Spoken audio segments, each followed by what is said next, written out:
Hello. Welcome to the Dahlia World Gardens presentation of Seattle at Dawn, a Mage the Ascension chronicle. I am our storyteller, Tim Dahlia. Thank you for joining us. If you like our show and you want more, you can catch all of our magical shenanigans on our YouTube playlist. And while you're here, please like this video and subscribe to this channel. In the world of darkness, nothing happens in a vacuum. The things you do come back to you. When you will a major change, you change other things beyond your control. A large part of magic, then, involves the wisdom of knowing what to change, how to change it, when not to change it, and how to prepare for the consequences when you do. Because there are always consequences. There are no free rides on the magic train. Those consequences can be dark miracles, too. We can go insane, disappear, alter the world around us with our presence. We might attract the attention of uncanny entities, piss off the locals, or even explode. The bigger our changes, the bigger the risks. When you gamble big, you can lose big. A mage who wants to survive her nascent godhood learns how to cast her magic in ways that risk the smallest backlash for the biggest gains. When you learn to use magic, you dip into the deeper levels of yourself and your surroundings. You learn how to, and how not to, make choices. You learn how to change reality to suit your needs. And you learn that, in doing so, you can wrap yourself in the paradox of standing in two realities at the same time, and one of them eventually has to give. Joining me again are some mages who may do well to remember this. Hello, everyone. We're going to start off with our introductions with Billie. Hi, I'm Billie. I use they, them, and she, her pronouns. I play Charlie Newell. Charlie's a little wound up right now. There's a whole lot going on, and seems like we're having to work with some people that Charlie doesn't like to work with, and doesn't trust. And yeah, I think he's kind of in a situation where he might. I don't know, like. Okay. Anyway, there's a lot going on with Charlie. Yeah, there's a lot going on all over the world. Yeah. As we said, consequences. Oh, Let's go with Cindy. I'm Cindy. I use she, her pronouns, and I play Inea, nay Blackwell, who is at least as wound up as Charlie, for all of the same reasons. Yeah, it's just been a lot for like a week now. It's been a lot, and she's done with Mage, the universe's shit. yeah, Mage life is rough. There's a lot going on, a lot, all the time. Yes. Also having a lot going on is Alix. Oh, me. Yeah, you. Hi. My name is Alix. I use they, them pronouns. I am playing Jezebel Spinner. And wound up is a good way to describe it. Things are a smidge tense, which Jezzy's not a fan of. Jezzy likes to keep it chill and, like, keep everything and everybody relaxed. And this is very much outside of her wheelhouse. So, cheers to new experiences, I guess. All day long. And rounding it up, our special guest for the night, Scott. Hi, I'm Scott. I go by he, him pronouns, and I play Carl Weatherman, who, though had an awesome experience of riding a big bunny, somehow tried to get out of the realm that he was in and kind of caught himself on fire. Thank goodness for Cindy's character that I survived, and thanks to everyone that I'm not dead. Yeah, and then we get to see this person that I don't trust at all because they are the ones who put me in the internet and How tried to kill me. how terrifying would it be to suffer a paradox burn, be nearly knocked unconscious or knocked unconscious, but just outside of everybody's perceptions? That's a nightmare. And you lived through it. Congratulations. I thank you, everyone. Pat yourselves on the back. All right. Okay. Well, tempers are running hot at the Vashon Island Unity Commune. The Night Hunters have lost trust with Aunt Mabel and have had two previously unknown people show up on their doorstep. The first interloper to arrive was Vesper Watts, an NWO operative in the Technocratic Union.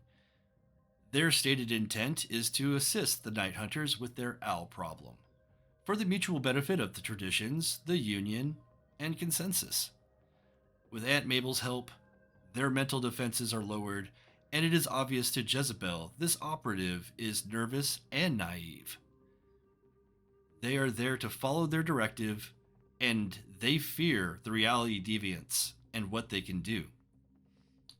The second intruder is Carl Weatherman, who arrived via Rainbow Bridge in the Spirit Wilds whilst riding a purple mechanical rabbit. I shit you not, that is a sentence I had to write. He attempted to step back into the material world, but suffered an untimely paradox backlash, suffering what mages have called the burn. Nothing Inea couldn't help out with, but it did leave a lasting hurt in the core of Carl's being. Aunt Mabel sent Jennifer into the owl's nest, knowing the risk, and never allowed the Night Hunters a say in her machinations. Vesper presents an opportunity to bring the Home Guard solution and the Owlwalkers to justice. Carl brought news of the Owlwalkers snatching another mage from Winterfest, with a possible tether to that man beneath the puppet theater in the strange suitcase in his hands. And now, gathered in a commune's library, the five of you have lives to save.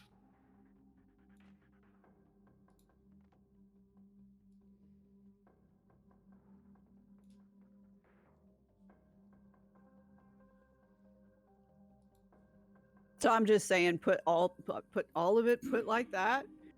God, that's a lot. That's one hell of a baggage. Yeah, We kept it short. that's a whole carousel of baggage, is what that is. Yeah.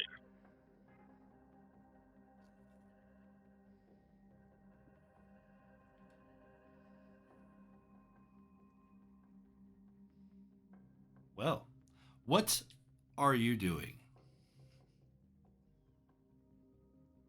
Pacing mostly at this point. Pacing. We're in the library. Did I get that right? You are in the library, yes. You have shared with Vesper the phone that you're using to communicate with Jennifer, or rather, Jennifer's phone that was shipped to you with all sorts of incriminating evidence against Ned and his cronies. Mm-hmm.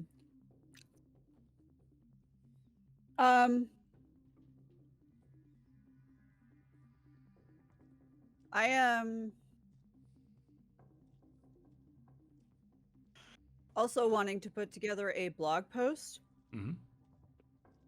with the details as we know them, just the facts, ma'am, and then including the pictures with appropriate warnings.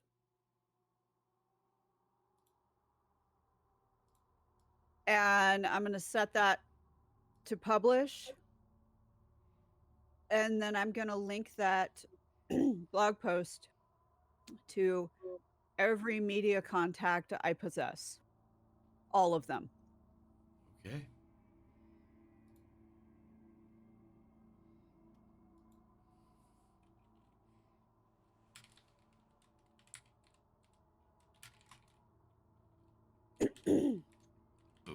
what else are we doing? Honestly, knowing Jezzy, she's probably smoking in the library, irreverently because she's mad at Aunt May. Okay. Mad at you, Aunt Mabel. I'm gonna smoke pot in your library. You damn Skippy. You don't let me smoke otherwise. Always have to take it outside. It's mostly to try and like calm herself and center. Yeah. Especially in the face of like new people, which normally isn't a problem, but it's really hard to know who to trust right now. Mm-hmm. So I'm just kind of like, this is the one thing I know will stay proper, is if I inhale and exhale, breathe a little deep, and take in some THC, man. Okay. Well, there are effects that marijuana does have on a person. And I'm going to pull that up. I can vouch for that. You think? Same. Deep, restful slumber. That one I can vouch for. That too. In my case, I can vouch for the effects of not having it as well. That part. Yeah, you don't want to know. I say all the time, I smoke for other people's safety. This is not just about me. This is a communal effort. Yes. Well, Carl is going to figure out what happened to some of his equipment, since I think the fire almost, if I remember correctly, it looked like it originated from his phone. So I at least want to distract myself from what pain that is still lingering and tinker with my phone to see if everything with my equipment is okay. Okay. Yeah. Go ahead and make a intelligence. Well, you don't have your sheet. I will make it for you. It will be Thank you. It'll be an intelligence plus technology roll, because that's what you do. All right. So, Carl.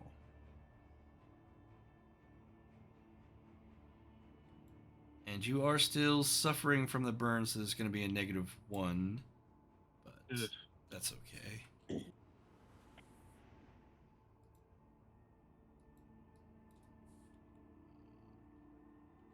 Tech check.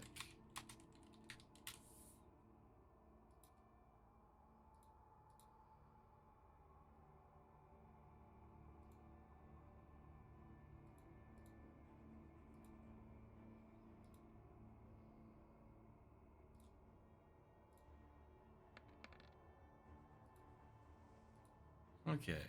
Making a quick check on your technology there. You get 1 success, but that's enough for you to feel confident that nothing is fried or burned or destroyed.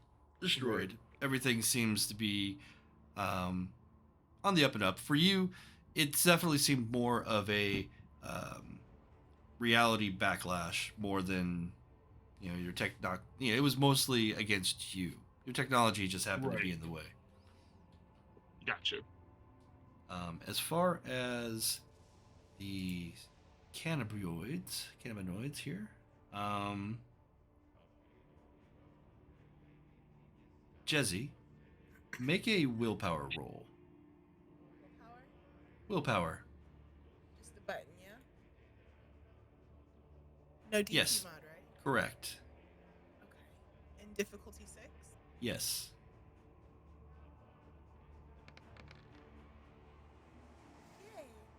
Yay, 2 successes. So that means that your perception-based dice pool is increased instead of decreased. Because pot could go either way. Oh, so your girl has sativa. Yeah. Yeah, that's what we're saying. But you definitely have a more relaxed, more fluid sense of your surroundings, the passage of time, and insight into others around you. insight into others around me. Well, things around you. Just ultimately higher perceptions. So you get a +1 to all of that. Yay! Happy day. All right. And Charlie, what are you doing? As Charlie's pacing back and forth, something occurs to him, and he almost says it out loud, and then catches himself, and then grabs his phone and sends a message to the group chat saying, "This is coming at a very weird time, right before we're about to go to this, like, council thing. I don't. How is this working with the technocracy going to look, to everybody else?" Oh, I didn't even think about that. They're already looking at us a little sideways because of So- everything of it all. Nay responds with, "Seems to me if we just bring it up front that they contacted us, then he just showed up on our doorstep. And we're limiting our interaction with him to specifically dealing with the owls, which is a common enemy."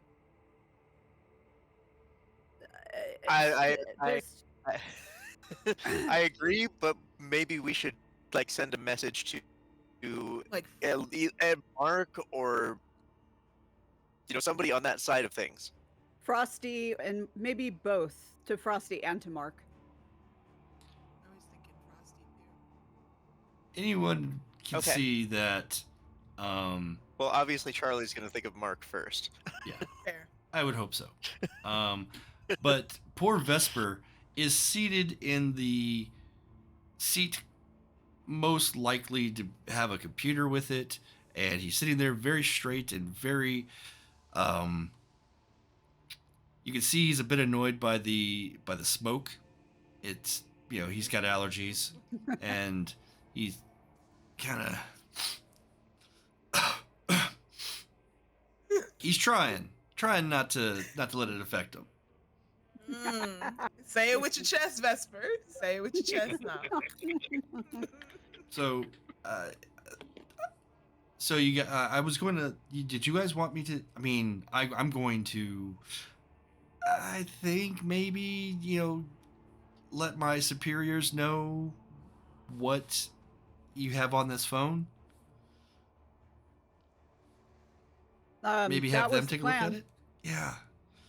Okay. I think I can do it from here, or I mean, I could do it out there as well. I mean, Well, you're here now. We're not going to kick you out. Yeah, don't particularly care where you do it from, but the sooner you get it done, the happier we'll be, especially if they, get off their butts and get started, because I'm about to send this blog out into the world, and it's going to really suck for some people if this is the only way that this news gets out. Roger. Okay. So he takes his sunglasses out of his pocket, and he rotates and pulls off one of the sides, one of the handles. I don't know what are they called? Forks? They're arms. Arms. Arms? Okay. Yes. He takes a piece from one of the arms, and it turns out to be like a USB thumb drive, and he plugs that into the computer, and immediately there is a completely new secure interface that he can use to communicate with his superiors. And he just begins click-clacking, typing away.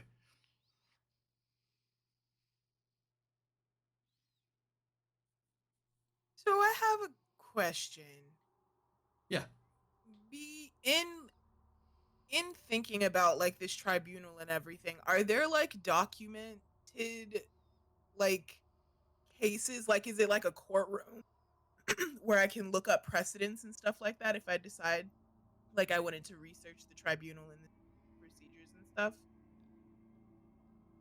Is that a thing I could do, or is there not? There may written be evidence? there may be some records of previous activities that Mabel would have in this library. Okay. I think I should like very much to do that. Because I don't really want to go into this blinder than we already are. Understood. In the time that Vesper is typing and communicating,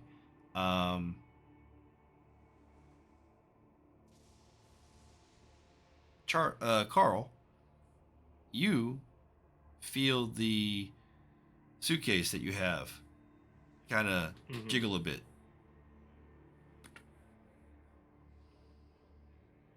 All right. I feel it jiggle. I go to I just kind of look around and I kind of pop the top. Open Pop it up. the top. Okay. Yeah. You pop the top, and do you just unlatch it, or do you open it up? Well, I unlatched it, and then I start to creak it open. Okay. As you start to creak it open, you feel the force of something else pushing the suitcase open, and a blue felt hand with brown wrappings pushes it up slowly, and then sitting up like the freaking Undertaker is this odd puppet. I gotta be on the right screen. There you go. This odd puppet. And without any warning to your fellow mages or anything, you just see him pop up and says, "Oh, that's so much better. Hello, it's me, adventurer and explorer, Rep E. Rags." Sorry for keeping you in there for so long. I just, we've been dealing with a few things at the moment. Yeah, sorry for keeping you in there for so long. Where's Animus? I thought we were looking for Animus. We are about to head over. Have to make a plan to go over there and actually get him. We're gonna do our best to not do a frontal assault, since that would probably get us all killed. So we are trying to figure something out. So if you could just be nice and patient. Everybody, this is Animus's puppet. This was the tether that I was telling you about. Hello. Well, hello. Charlie, I would like you to make an intelligence. Oh shit, this is gonna be weird. Weirder than a puppet talking? You know.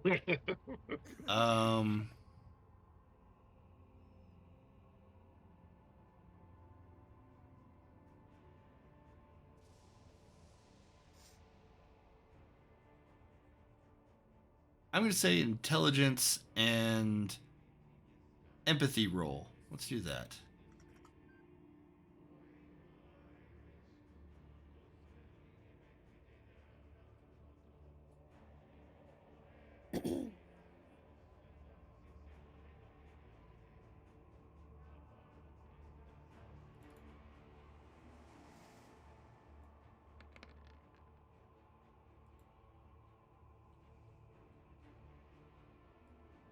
All right, 2 successes. It's exactly what you needed. Holy shit! It is Explorer Rap E Rags. You remember this puppet from public access cable television in this area when you were a kid in the 90s. Wow. No freaking way. I can't believe you're freaking here. This is so weird. I know, right? Oh, You're I used weird to watch too. your show. Oh, that's Well, great. yeah. He had a is definitely show? worse for wear. He is not nearly as pristine. He's missing his adventurer's hat and all the things that, were part of the show. He's really looking like a run-down mechanical puppet.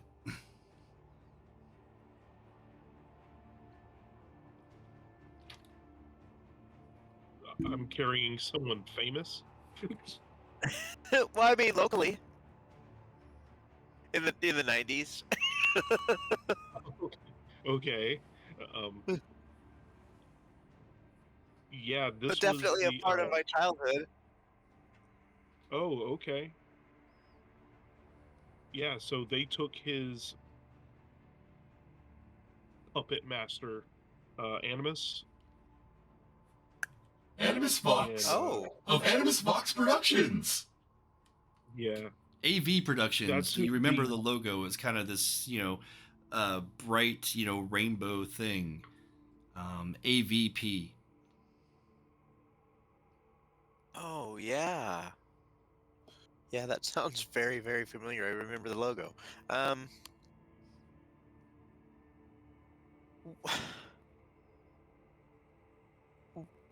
What are you doing here? I mean, why?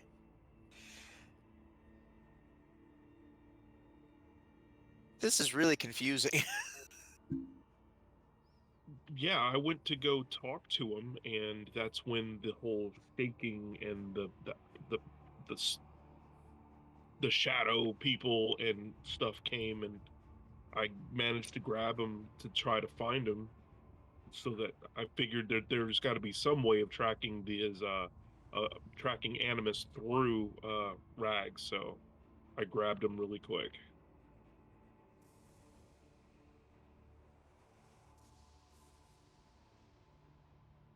The puppet Well? is just looking around, kind of like, So we're in a library, huh? I love libraries. You can learn all sorts of things here.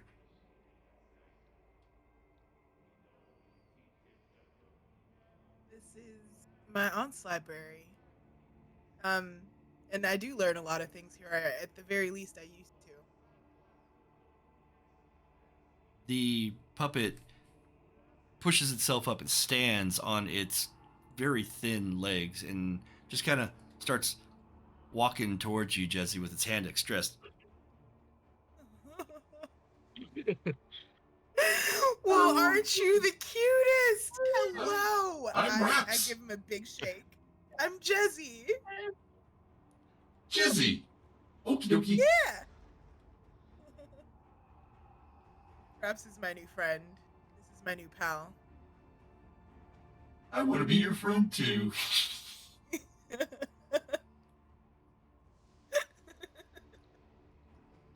So I Nay don't is watching remember this taking with mushrooms this morning. super. Yo, same though. Nay is watching this with this sort of vague look of maybe a little bit of horror, a little bit of morbid fascination in her expression. She's just like, could this week get any weirder? The Don't say that. I know, right? Because it will. It will. Because it will. Raps E Every Rags. time we call the universe's bluff, it kicks us in the ass. Yes. Raps turns around and he sees Inea and starts hobbling that direction. It is like this creepy Harryhausen stop motion effect that is happening in real life. It is unnerving. Nay pushes her chair back. Oh, it's okay. I understand. It can be a little unsettling. Yeah, appreciate that. Would also appreciate you just staying over there. Hi. Okay. I can't get everybody to like me. It's okay. Have you ever had a situation where you feel that you're not as good as you think you should be? Well, everybody feels that way sometimes. And it's okay. The You'll fact that get you it would feel that way eventually. is wild. Oh god. You can feel that its head is just filled with like cliche, like feel good shit all the time. You know, Jezzy, I would bet that this puppet and his human have some sort of a like mind connection between them. And I'm wondering if between like the two of us, between like my correspondence magic and your mind magic, we can see if like make like find the physical connection in the world between those in that link. I mean, I don't see why we couldn't. That's exactly the reason why I brought him with me. I mean, And it's if if the owl people took Rap's creator, do you Mhm. think they're holding the creator and Jennifer in the same place? stands to If reason. so, this is GPS. I mean, how many hiding places for a hostage, can one little faction have? yeah, and it's not like they're They're not very that smart. smart after all. Yeah. That's exactly it. Okay. Yeah, that's So- exactly the reason why I brought him, to try to use this as a tether to find out where they took Animus. So if this helps you guys out at all, please, by all means. Can I like peek into Raps's mind to see if such a thing would exist? You can certainly try. I'm gonna ask Raps's permission first. Hey, so my friends and I were talking about I heard. finding your. Yeah, you How's did. your, I have ears. You have ears too. Have ears. And that's how you hear things. You are lovely. So do you mind if I take a peek into your mind?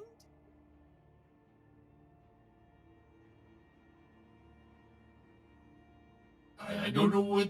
Okay, sure. It's all there. Cool. Consent is hot. Let's do this. Before you do, Vesper, you hear his typing slow down, and he kind of takes a moment to look around, and he sees the puppet. He's like,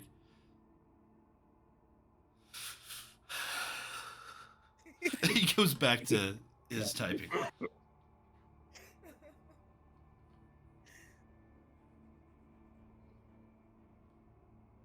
mean, I'm right there with you, Vesper. I get it. Raps is cute, though.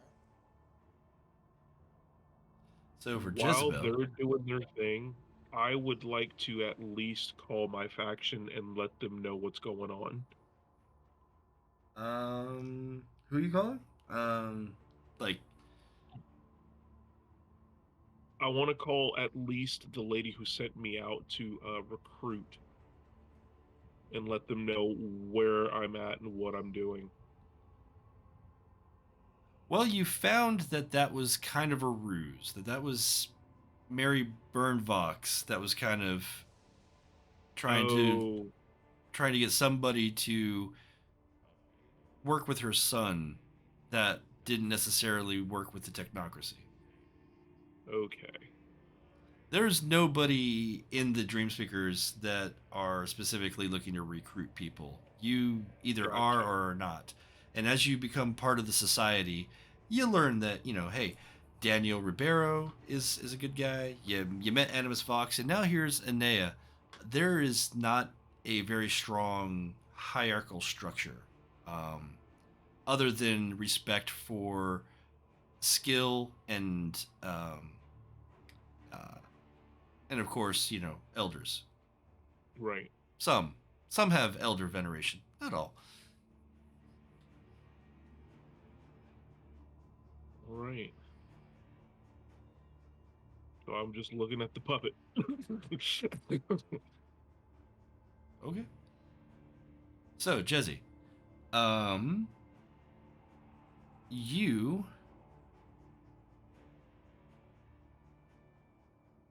You do have the ability to touch spirit, so this is a combination of spirit and mind. Um, somebody's got a car alarm going on outside. I don't know if you can hear it. I can hear it. Well, Yeah, I I can hear it. Yeah, I was hearing it too. I was just like, somebody got an emergency warning siren going off in the background. Yes, What the hell is that's that? me. See, you never know. That's the problem. It may actually be me, but it's not me. All right. Yeah. So this is an effect that you haven't tried before. You haven't really tried to read the mind of a animate puppet, but you definitely suss out that there's definitely going to be some mind and definitely some need for spirit there. Difficulty 7. Just roll your arete. I mean, for real though, what are the chances that you would have done this before? I mean, honestly, none. You know, even with as weird as my life has been in the past few months. Woo. That's all we do Always is stack room for with, weirder. Yeah, there's always room for weirder. So not an outright botch, but no successes. You can try more if you'd like, but you'd have to probably spend some time, quality time, with this puppet. But when you do try, you just kind of hear, almost like the ocean, just kind of a calmness in his head, but no true thoughts. No Putting a thoughts, head empty. Putting a hot shot to your Right. ear. Yeah. That's it. That's the joke, right? You lean your ear up against somebody else's ear. I can hear the ocean.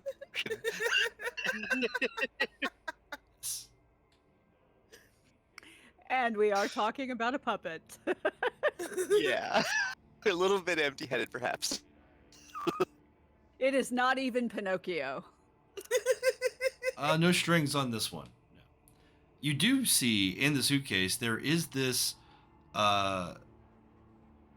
mechanical contraption that looks like a silicone glove, like you would use to like open up the in the oven, like pulling out a rack. That has some basic controls and like an extra line with a kind of a D-pad, almost like the nunchuck from the Wii. So like with the left hand, you have like this control, and then you've got this bit that you can move the mouth with. And seems like that's part of the connection to Raps. The Puppet Explorer.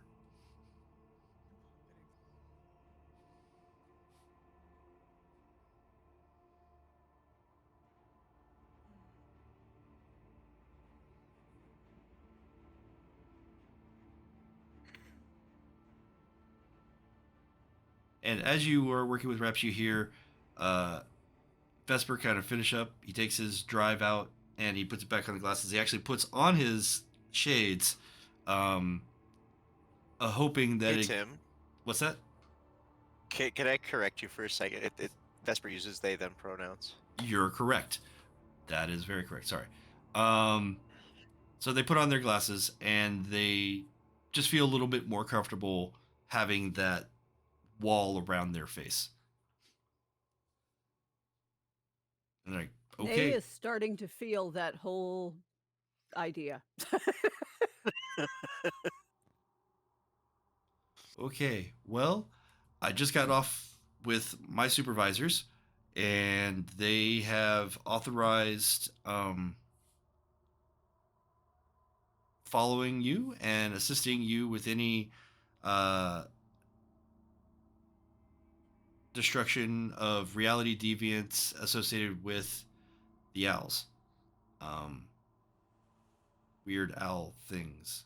I'm not sure exactly what we're facing. Are they Thranthropes? Like like wolves and cats and bears? Quite the same. No. It they change a little bit, but not in the same way that, say, a werewolf does. It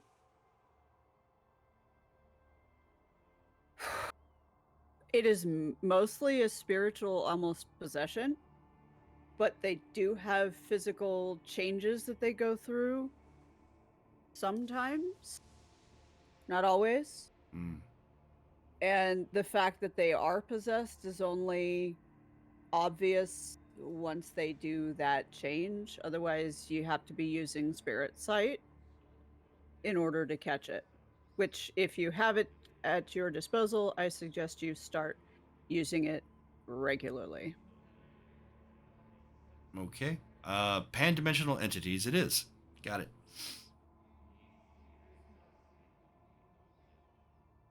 They just gotta complicate everything, don't they? Yeah, don't answer that. So Carl and Vesper. Suppose you've both probably figured out by now we've had a rough time getting the idea that at least Carl has also had kind of a rough time That is certain. recently. And I think we all have a little bit of trouble trusting each other. Can we agree it's not personal, it's just shit circumstances? Well, for me, it's definitely not personal. I can honestly tell you I don't trust you, Vesper, since you work with assholes who tried to fuck with me, and I don't know how long I was there, but I was long enough to know I don't like none of you. But yeah, I can completely understand that you guys don't trust me yet. I just kind of popped up on your stoop. So yeah, I get why you don't trust me, and I get that. But yeah, I think we are aligned for right now at the very least. We can go with enemy is the enemy of my enemy is my friend. I think right. we can go that far. Are we all okay with that? I was in here to do just that. Yeah, okay. Well, that's as far as we'll go with you then, because I gotta agree with Carl. Your bosses make it tough for us to do more than trust you, not quite as far as we could throw you. And your Absolutely. boss fed me pancakes that make me feel weird. Yeah, she's not our boss. We'll just put it that way. We don't work Boss? like that, but that's No. yeah. Okay. No. She's my aunt. Duly noted. We don't boss so much around here. Seems A boss at a commune. Yeah. Cooperative. I mean, there should be some sort of hierarchy, whoever you guys work for or work with. I mean, some order has to exist. You guys can't just, be running around throwing, or maybe you do. I don't know. Sound exactly you like you work should for the technocracy. So. Probably stop talking now. That's what we call Stop freedom. digging. So hitting bedrock is not fun. Just stop digging. So okay, does that mean that your bosses are going to give us backup of any kind? Are they going to go full assault on this place? Based on intel, we are authorized for only certain level of interaction with reality deviants, such as these owls. In this particular case, we're at maybe a level 2, but if things get hairy, we could bump it up to a level 4 and have orbital strikes. I don't know. We're not there yet. I think we could do without orbital strikes. A strike team might be nice, because I'm pretty sure these home guard yahoos are packing. I think you're kind of looking at the strike team, and from within within their coat, they pull out, they're it almost looks like a strangely shaped lightsaber, but with the push of a button, it unfolds into like a massive rifle.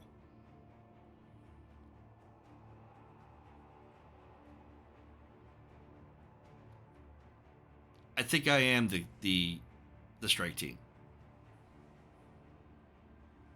And how do I know, strike team, that once we finish what we are doing, that you don't try to immediately take us back to the internet? I'm not sure what you mean by that. I don't believe you. I don't have access How to the do I full know? records of your incarceration with Construct Gray. I know that Okay. we were trying to help you. If you have a very weird sense of the word help. So basically what I'm saying is, how do I know that once we go and find our peoples that we are looking for, that you don't try to, one, either take us out or take us with you?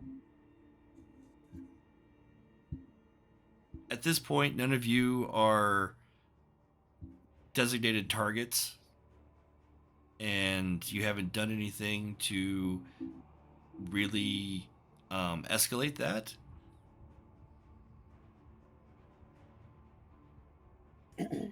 At this point, we're at, acceptable force escalation threshold 3, and that's where it's going to go, where we can use significant force to take out the threat.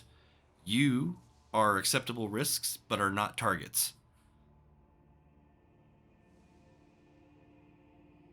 At this time.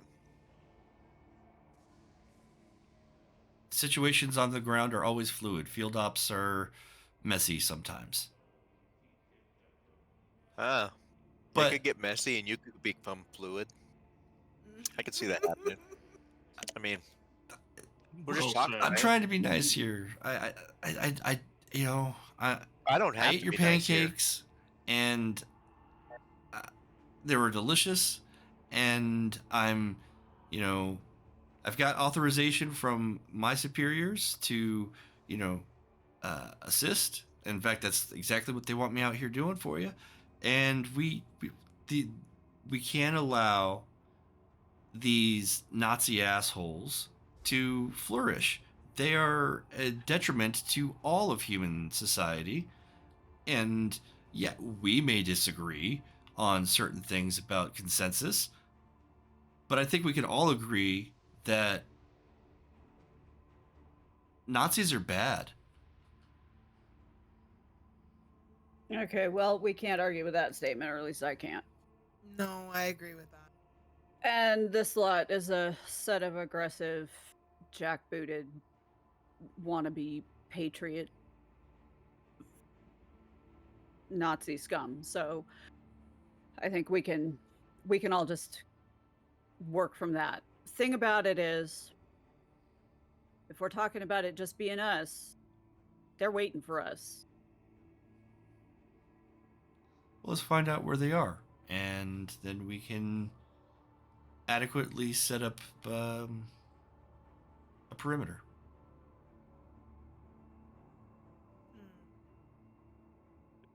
I've been a part of a few strike teams in my time.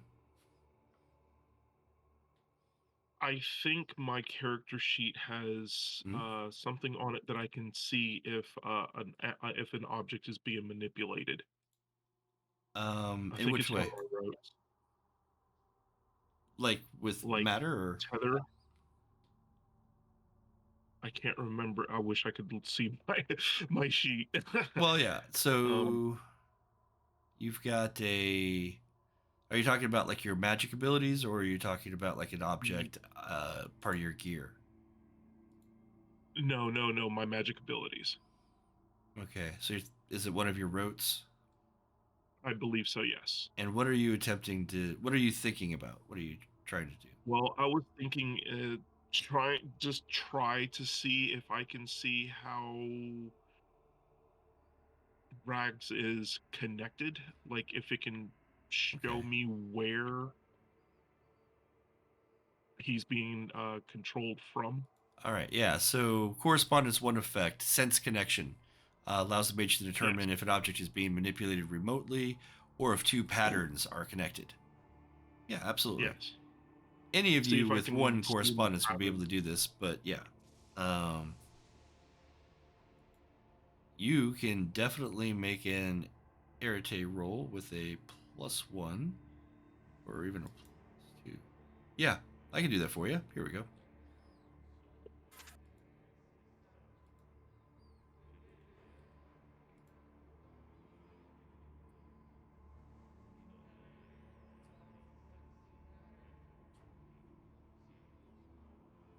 Determining the difficulty. Hold on. There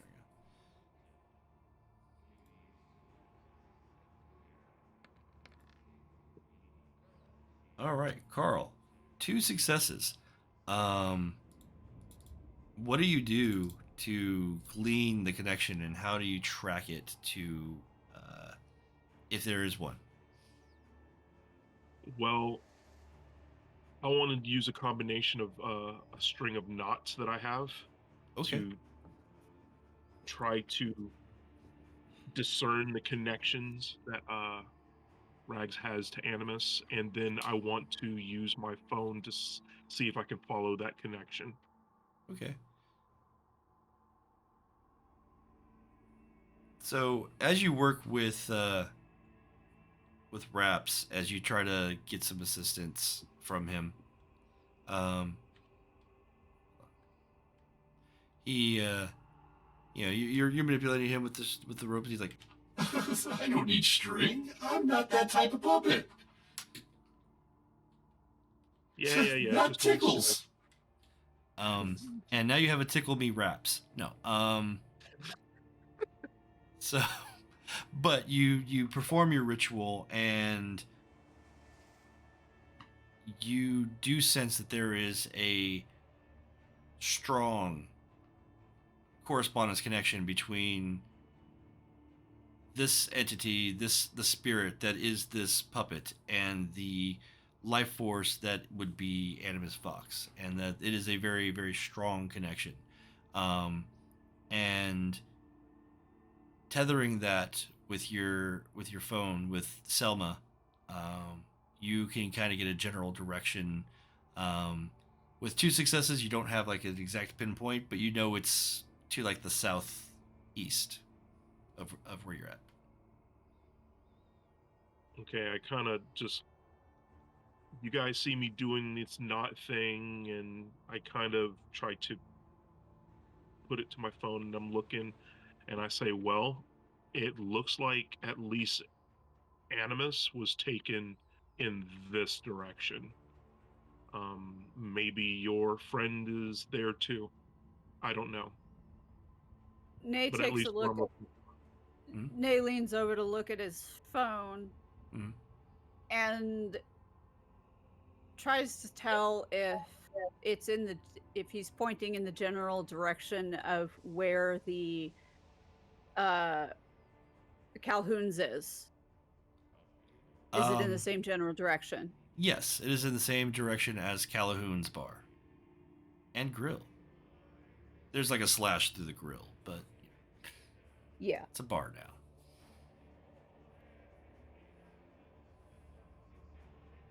Okay, well that kind of jibes with the backgrounds in the pictures, which we think are Ned Calhoun's bar that he owns. Ned Callahoun? Yeah, he's the leader of the Home Guard. He's a real peach. Oh, great.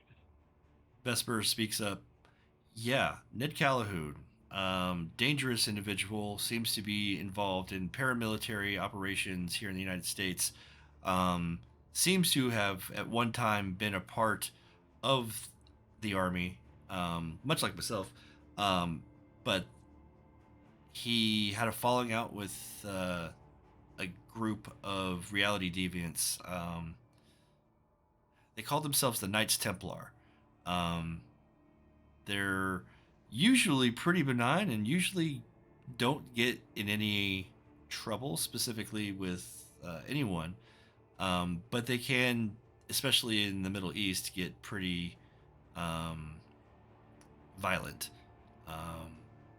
But he doesn't seem to be with that group anymore. And he has kind of spiraled into whatever he's doing here in Seattle.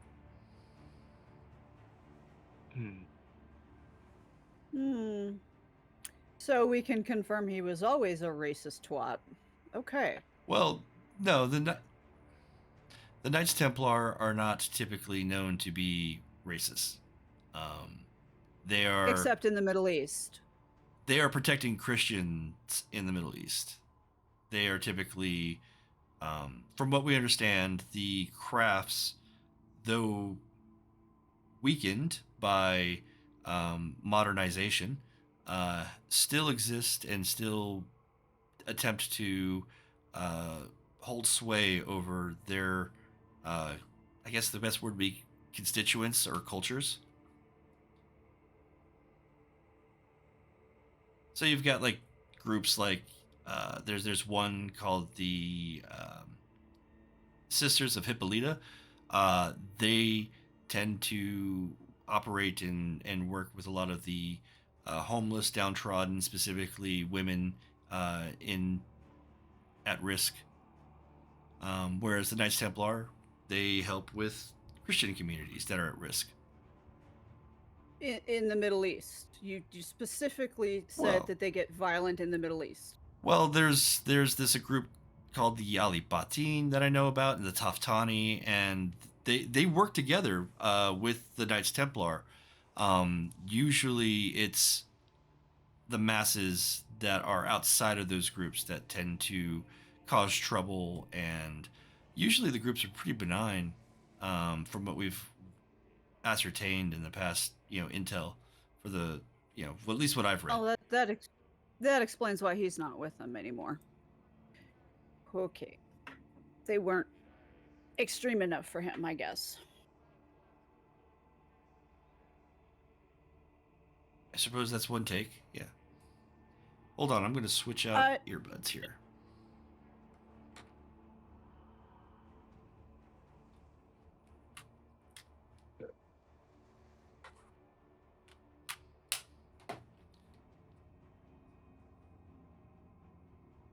Okay. Should be good. Just based on his behavior now. Or not. Which is... Uh-oh. Can you hear me, Tim? Come on. Sorry, my headphones started telling me the battery was getting low. It's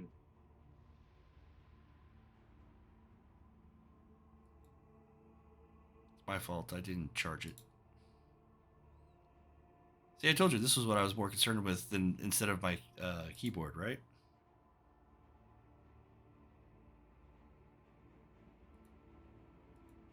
That's better. Can I hear you now?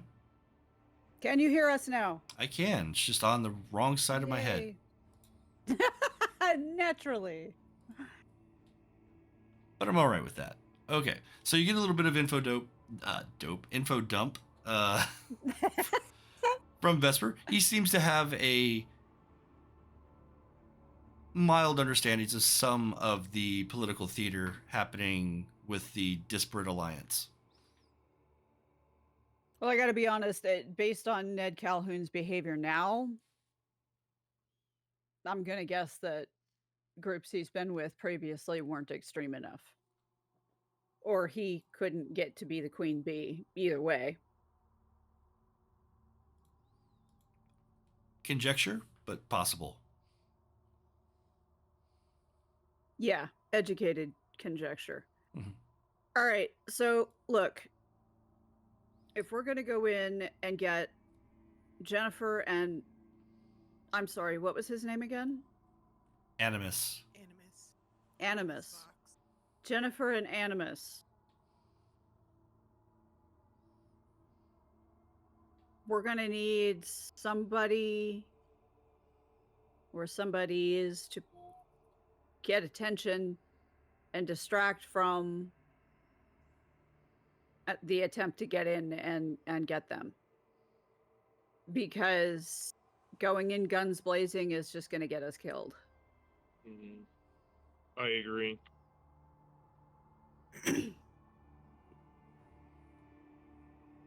I mean, I guess it depends on the approach that we want to take. Do we want to send them somebody that they already know, or do we want to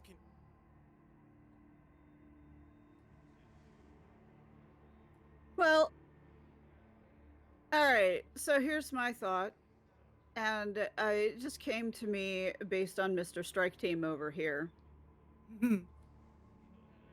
Is that a sniper rifle? He pushes a button and the barrel grows a bit. It's like, absolutely. Now it is. Okay. So I'm going to guess you know what you're doing with that particular feature. Yeah.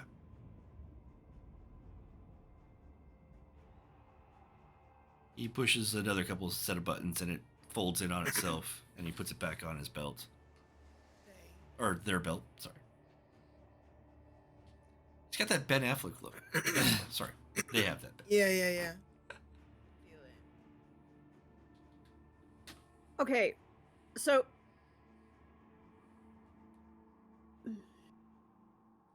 I'm thinking a few bullets coming in through a window or a wall is definitely going to get people's attention. Usually does. But if we can get them outside and go in through the back, or a different door anyway, a different entryway. Is there any way that we can get schematics of this place? Let me see, because the blueprints might be public record. Let's take a look. Nay is gonna start digging. Okay. To see what she can find Your out. magic. Hopefully. Is this a magical search? Rolling? Or is this just a standard search? This is I'm starting standard. Okay. And I'm willing to get hacky if I have to. All right. Intelligence and investigation. Difficulty 7. Getting public records isn't too difficult, but getting blueprints for specific buildings is a little more. Especially if you don't want to, raise anybody's alarms. Right, and I would like to not do that. They already know we're coming. We don't need to announce. 4 successes. Beautiful. 6 Holy cow. successes. That's it. Yeah, you. Nice. Yeah, you are able to get all the little details of Callahoun's bar and grill. It has a very drab gray exterior, blue door, kind of a local watering hole. You get some basic interior things, and you can definitely see that from some of the photos you get that it matches up to where the photos that were taken of Jennifer. And you get the basic layout of the front, the back, and all the entryways, and the offices above it. Is there a fire escape for the second floor? Around on the back side, there is.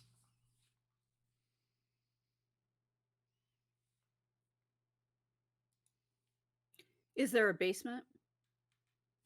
There are stairs that lead down. Seemingly that's where the pool tables are. It's kind of a split level.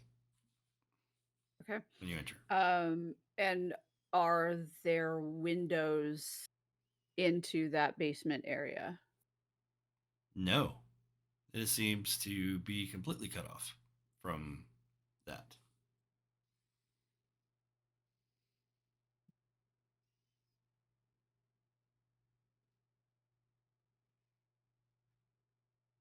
On the background on the pictures of Jennifer, is that in the pool table area or does it seem to be in the office? In the pool table area. Okay. You specifically remember the shut up and drink sign. Okay.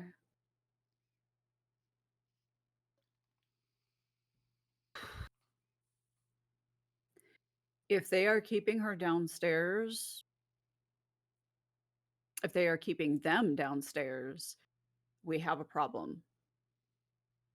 Because there'd be only one way in and one way out. And that has to be some kind of a fire code violation, but that doesn't actually help us right now.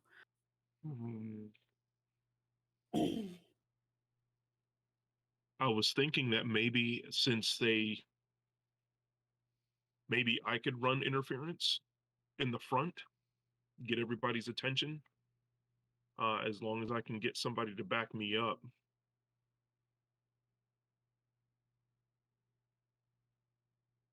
What would you need in the way of backup?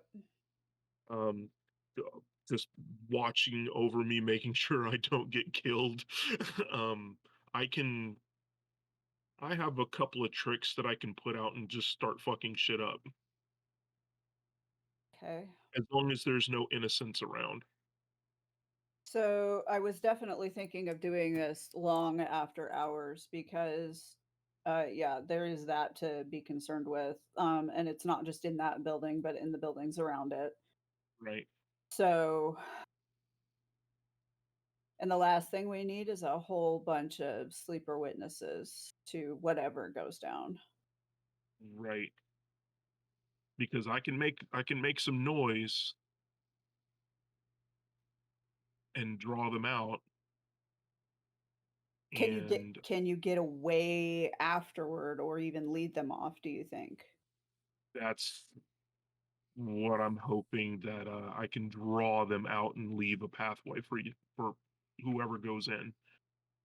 Because I'm going to be honest, I would really kind of prefer to see them get into legal trouble and have to go through that misery of bullshit than just take the easy way out with a bullet to the head. Right. I want to ruin these people. I don't want to just kill them. Gotcha. Well, not too big on killing people, unless I absolutely have to. If it comes down to you or me, I'm going to choose me. But we can definitely, I can go in and probably start some noise and I'm only authorized to eliminate valid reality deviant threats. So absolutely no killing people. I was talking about the home guard jackasses with the owls attached to them, so that I don't may be really know what acceptable. Collateral damage. I don't know what your term is, but I'm going to let you be making those calls. The fact of the matter is, I don't think any of us is particularly comfortable with just capping people. No.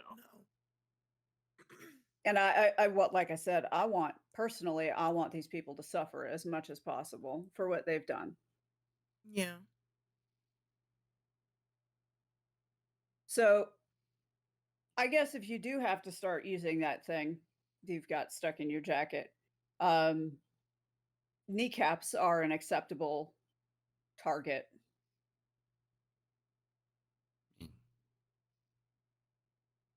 I can do that. I mean, unless one of us is actually actively in a life-threatening situation. Right. Naturally.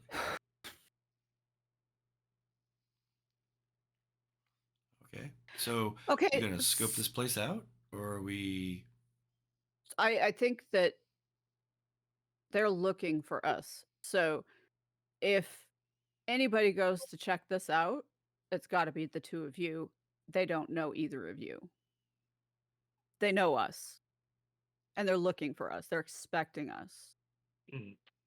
So if the two of you go check it out, well, that's one thing. But preliminarily, a distraction out front that may or may not be able to draw as many of them as possible away from the building useful, because I was thinking the rest of us need to go in the back, either using the fire escape or just using the back door, either one. But I think they'll be watching the back door more than they would be the fire escape and exit. Yeah, we're gonna see if we can clear you a path. The problem that I think we're going to encounter is that choke point at the, yeah, I've been playing too many video games, excuse me. The choke point going into that basement pool area, if that's where they're holding them.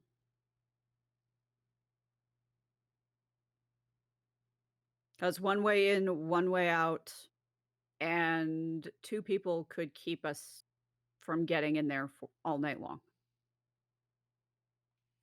Or one well-trained person. Mm-hmm. Yeah. Well, if I get down there, there's more than one way out. That's true. True. You know, thank you for reminding me, Charlie. I'm still not used to remembering that. Charlie can get us out. Oh, It's really? just it's much harder getting in.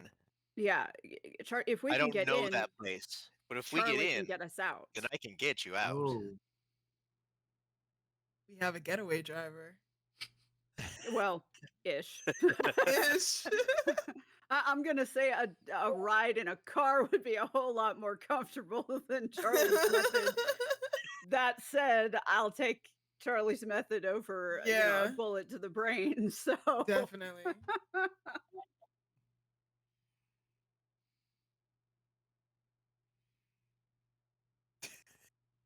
Okay. Well, I mean, All yeah, right. if you guys got a way to get there, we can.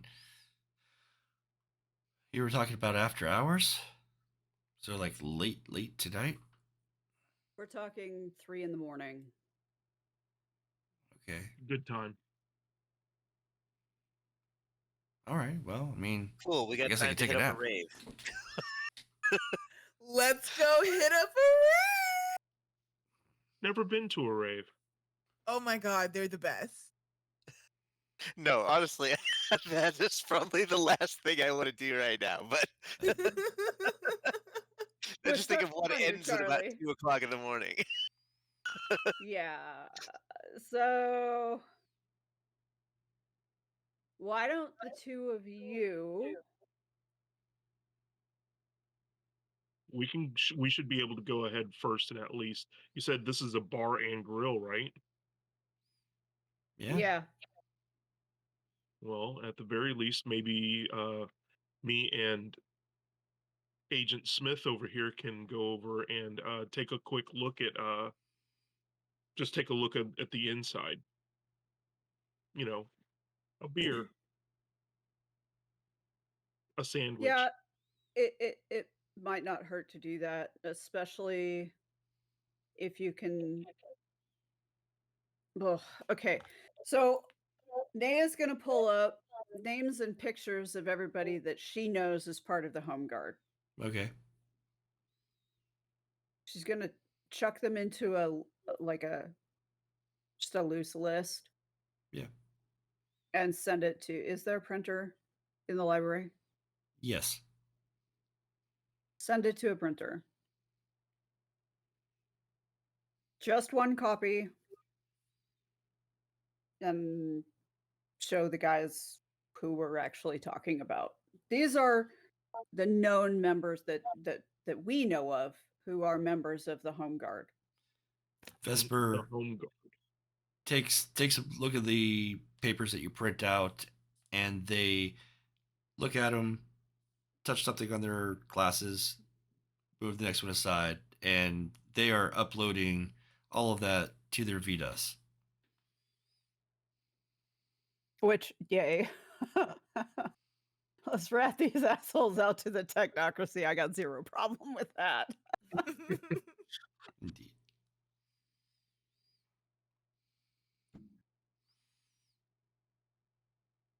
Okay, so those are the guys, people, actually, because they're not all guys, the people that we know of that are members.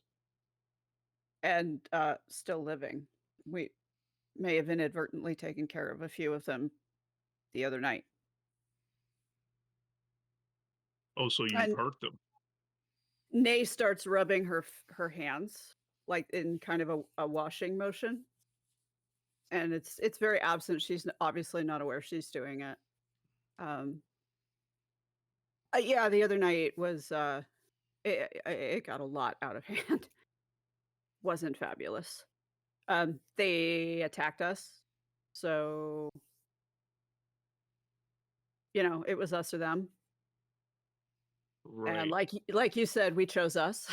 But it was not a good time. Do you Yeah. have any idea as to why that they attacked you guys? Like, why are they just all of a sudden start grabbing these people? So here's the thing. We first came up against these assholes when I started investigating the attacks on the homeless camps in downtown Seattle. Well, all over Seattle. These owl possessed bigots were, and as far as I know still are, I haven't checked in a few days, but attacking members of homeless camps that they caught alone. And a couple people died. Oh, A few people died. I was investigating them. We kind of tripped over a couple of those attacks and stopped them. And that's how we got on the Home Guard's radar. okay. Do you know why that they were attacking the homeless?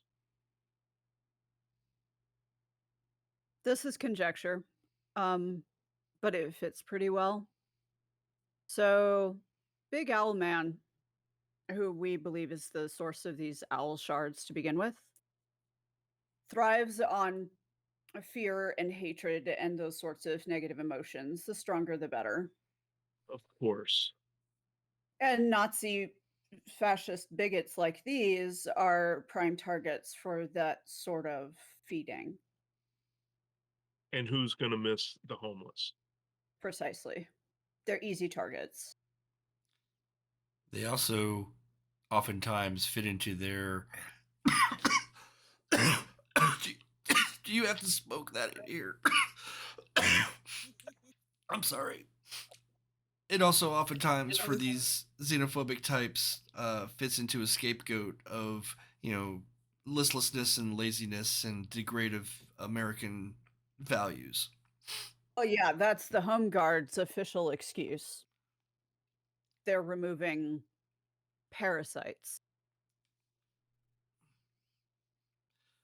Okay, Yeah, they're disgusting. They're people. Leave them the fuck alone. Yep. That makes sense to us. Mhm. Okay. Never well, gotten my ass kicked because I thought a human.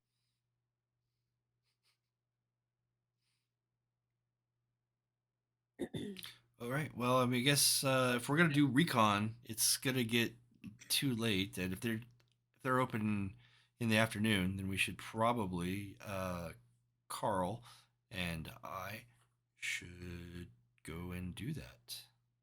Yep, that's what it sounds like to Right. me. We'll try to gather as much information. Absolutely. Okay. Should we make like a separate 5-way chat? I think that's a good idea. What's that? Synchronized A separate- swatches. A 5-way group chat Oh, on right. our phones. Yeah. Okay. Well, I pull out my phone. I'm ready for whatever. Okay. Let me get your number. And And get it all set. Get it all set up. I tell you a number. How about you, Vesper? He gives you a number. Okay. That should work. All right. Then I send out the initial. Here's where we coordinate.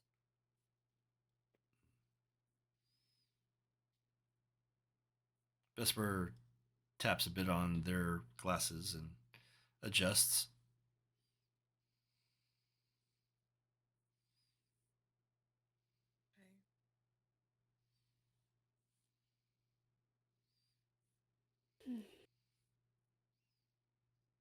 Okay, now how to get the two of you over there? Yeah, that is a concern. How far away is it? It is over the Puget Sound in the southern portion, Soto area of Seattle, on the west side of the I-5. So we could basically get you to the ferry, and then you could call an Uber from the ferry. Wow, the word has disappeared from my brain. Was it dock or Station. terminal? Terminal. That's the one I'm looking for. Oh my God, the ferry terminal. Wow. Okay, words are hard.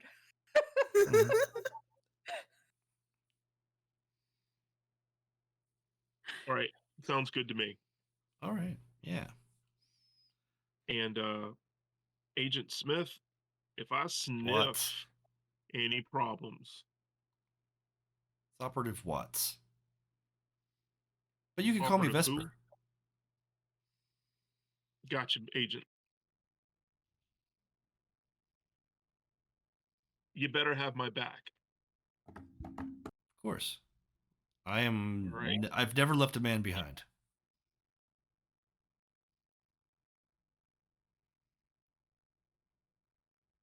All right. Let's do this. Okay. Okay. So things go pretty smoothly. You're able to get from the ferry, you get an Uber. It's easy enough to find this location. You got the address. So we're going to let you kind of take the lead here, Carl. All right. If you don't mind, I need to run to the restroom. No worries. We can take a break here. No problem. And while Scott's doing his break, hi, how you guys doing? I guess I could refill my water as well. I was doing good. Is this Calhoun's a real place? No. Or I mean, this is a real photograph. Yes. Oh, okay. I was But trying to figure out whether or not it was AI or I couldn't tell. the sign is photoshopped in, and the door for this building was actually originally red. I knew it. Okay. I knew there was something with the door. Thank you. I knew it. Okay, cool. Getting better at this. Yeah. Yeah, you can kind of tell because you can see the reflection of what would be the red door on the mat and the road coming from forward. So like the light that's scattering from the red door, I wasn't able to. I was lazy. Oh, I didn't. I just figured like because the door was so vibrant, it had to be edited some kind of way. It also had a name above it, and I got rid of that. And I put, like I said, I found a sign for a bar called Calhoun's, and I made it Callahoun. And then I sized it and fit it on the side. It was manipulated. Oh yeah. Ah! I'm usually That's so pretty bad dang about cool. figuring out. Yeah. I'm usually so bad about figuring kind of stuff out, but I had a feeling. Oh, yeah. Yeah. Yeah, Getting you can better see at that listening little to bit of myself. like pink hue underneath the door. Yeah, I didn't even notice that before. This is cool. I wasn't gonna go full on and like, one, the fidelity on this Right, picture right. isn't that great, but two, Yeah. come on, I'm not gonna spend like 5 hours photoshopping a sign onto a No, door. you would have time for that. Yeah. I mean, I'm obsessive, but maybe not that much.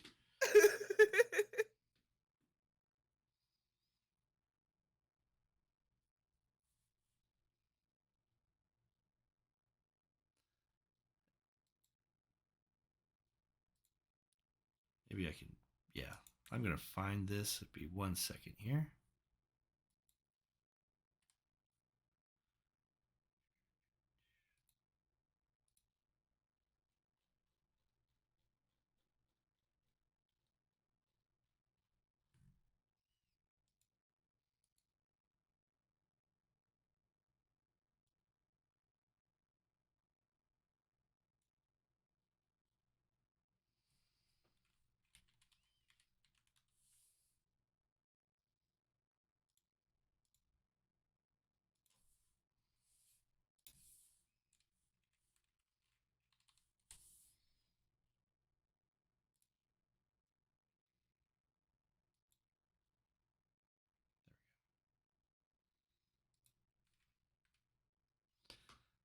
So for Charlie, and Charlie's memory of Explorer Rapsy Rags and his adventuring team, there is also a sudden scary memory of this particular puppet.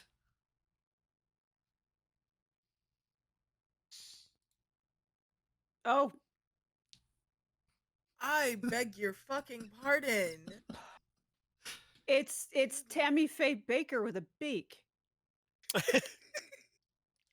Tammy Faye Beaker. It is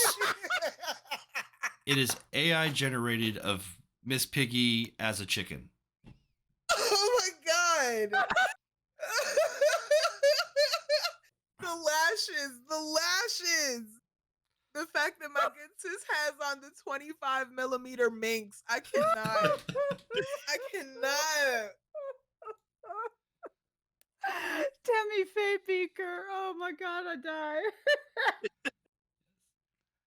You don't quite remember what the name of this puppet is, but this was disturbing stuff for a kid show. Yeah. I mean, it's given me a little bit of Skexy vibe. A little bit.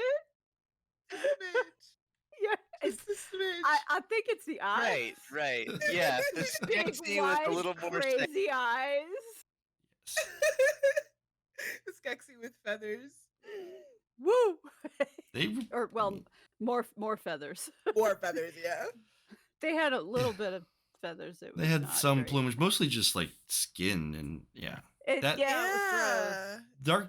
Dark Crystal for Cammy is like for her when she watched it, you know, when that whole pulling apart Chamberlain's thing, they were taking his clothes off. You know, they were Yeah. stripping him of his worldly possessions. Mm-hmm. But it's also done to look like a bunch of animals pecking and pulling apart a carcass. That And was what I saw when I saw that as a kid. That particular scene traumatized me. Yeah. You and Cammy both. Yes. Really? I thought it looked to me like a bunch of vultures in a frenzy picking a carcass apart. Mm-hmm. And I kind of lost. I didn't even like Chamberlain. But Did not like still. him. But it was, I mean, I was, I don't know, 5, 6. I don't remember when exactly that movie came out, but very young. Yeah. And that was terrifying to me. The other one was Ogra popping her eyeball out. Yo. What? When I tell you I looked at that the first time and was like, oh girl, put it back. Put it Yes. back. Put it back. Like, girl. Yes. Stressing me out. Ogra terrified me too for that particular reason. And plus she was kind of a mean old bitch anyway. So it's just I mean, yes. She wasn't like the best thing.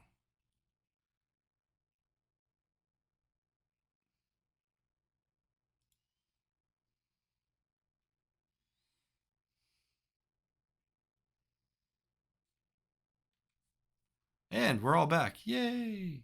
We can do the infiltration of Callahoun's.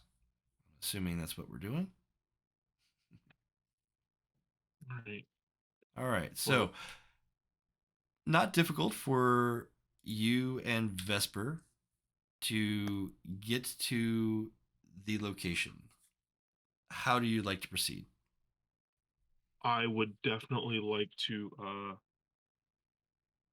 just take my phone and act like I'm kind of as in a newbie way, just kind of like look like I'm taking pictures of everything, but I'm really looking at the place through my phone to see if I see like anything that's gonna like magical Right. anything's like barriers or Hmm. anything like that, anything that's gonna like mess with me, but kind of keeping it inconspicuous by like me being like a newbie to the area. Okay. I'll have you. I mean, I'm going to do your character sheet here, but it's going to be a perception check. You've got your magic working through your device. Hmm.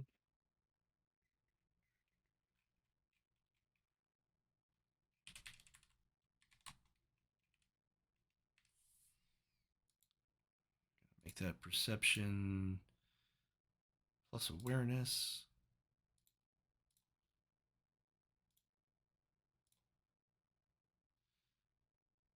Difficulty lowered because of your magic.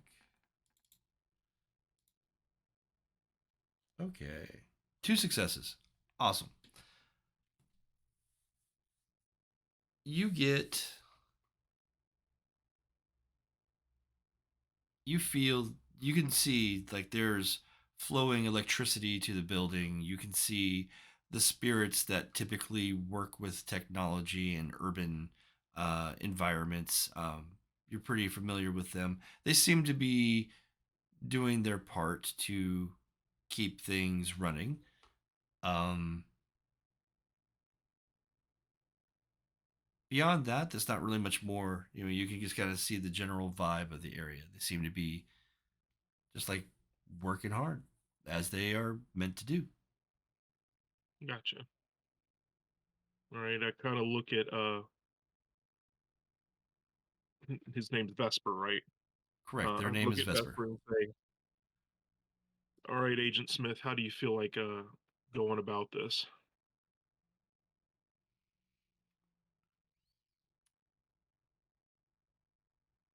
Well, we're supposed to recon, find out what the general layout is, and maybe see if there's anybody inside, that sort of thing. Maybe order a sandwich. I'll definitely order a sandwich. You sure you don't want any pancakes? But anyways, maybe just in case I don't necessarily know how you guys work because somehow you figured me out. What if we walk in there and we get figured out? What is our cover? Like we're just old buddies, you know, happy that you got a new job or Vesper is dressed in a perfectly fitted black suit. You are not. The two of you don't look like you would ever be hanging out whatsoever. right. Which is the reason why I wanted kind of like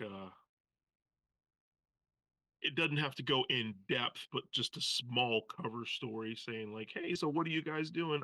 I'm just happy to, my buddy or my accountant is helping me out with some things. Why don't we just go in and like Oh, let's shoot order a some beer and pool or stuff and something? scout the place. Let's see if we could pull that off. All right, okie dokie. So let's go in. Okay. So you approach the front door, the blue door. Um, you can already kind of smell the spilt beer and various alcohols. And you open the door and it is unlocked. It's, I'm going to say, late afternoon at this point, and all the lights are on and everything looks like it should be good to go. You enter and you hear some older 80s rock playing from the downstairs section. You see that there is a small gathering of tables and chairs. There's a bar with red stools, lots of neon, um, kind of this brown, sticky floor vibe. And when you enter the area, there is a set of stairs that goes up to offices, and then a split set of stairs that goes down to um, the pool area, and there's signs with pool table and arrows pointing down. All right. So, would you feel like pool or some a snack first? Honestly, I'm kind of hungry, so I'm gonna go sit down and grab a beer and something to eat really quick. You walk a little further into the building, and you take a seat, and you look around, and it suddenly dawns upon you that nobody's here.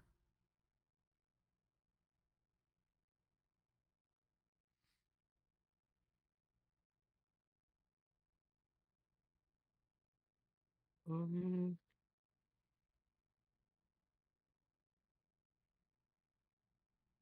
Okay, well that's not unnerving. So I just kind of walk up to the bar and have a seat.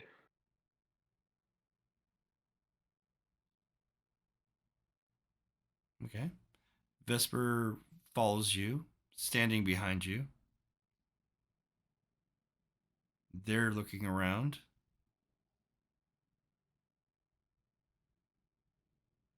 Is it normally this quiet in the place like this? Not that I know of. Since it's open, you kind of think that. What time is it? It's late afternoon. You think that there would be a at least a small rush at the moment, Hmm. and I see no one. No one. Um, I have a rote that allows me to Mm-hmm.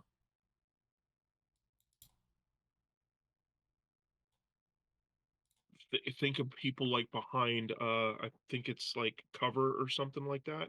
I want to kind of see if I can feel anyone around. But first, before I do that, I ask. I kind of look around and see if I can see any cameras or anything like that. Yeah. So as part of the spell, let's see. This is going to be um, the instant measurement. Basically Yes. allows you to find hidden spaces and people, because it uses a lot of different spheres. I'll go ahead and roll this for you. It's going to be difficulty 4. Very simple. Something that you've got set up through Selma. Mm-hmm.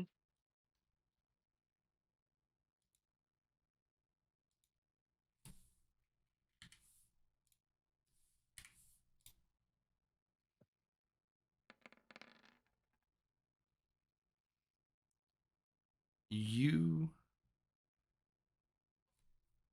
with your cell phone with Selma, you're able to ascertain that this whole level is devoid of people. There's no minds that are working. You can sense the full space, and that there is an area downstairs that seemingly is not allowing you to sense into it. But you know there's like a hidden compartment, um, almost like a closet down there.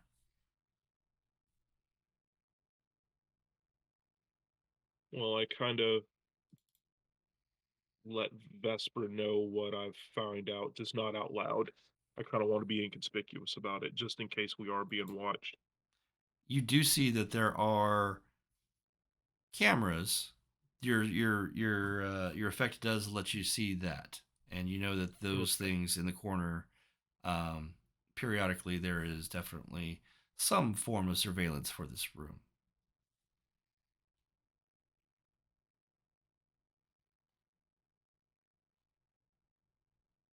Is Vesper still standing?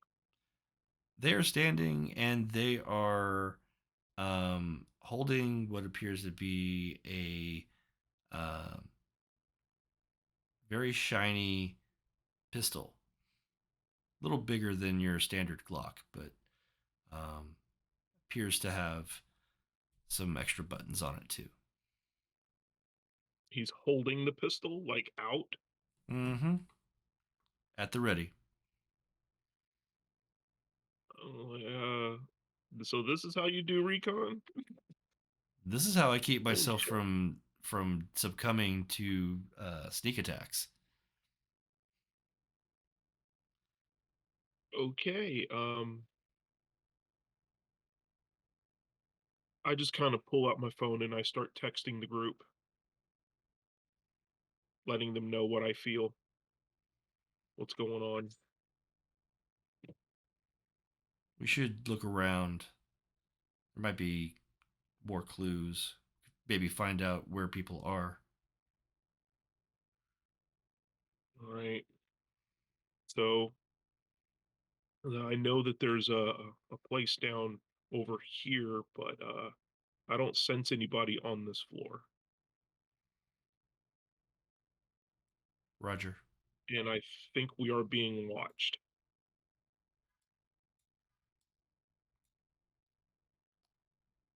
Vesper has a device on their wrist, and they go ahead and they use that for a quick scan.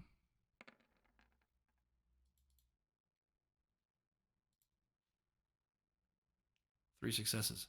Wow, that was really good. They're probabilistic models suggest that if there's anything for us to discover, it's going to be downstairs. That's kind of where I'm seeing the tucked away room. Hidden room. Getting juicy. Yeah. So, all right, well, I was hoping for a sandwich, but No such thing. no such thing. So, if anything, it seems like this. Did I get a sense of the room like it's protected, or is it just a hidden room? I forgot about the music in this place that was playing downstairs. I'm sorry, what was the question? Is it just an empty The room? question is, can I tell anything like, is this just a hidden room, or is this the room that's on the schematic that's a one way in, one way out? It seems to be a hidden room that was not on any of the earlier schematics. Okay. You're finding hidden compartment.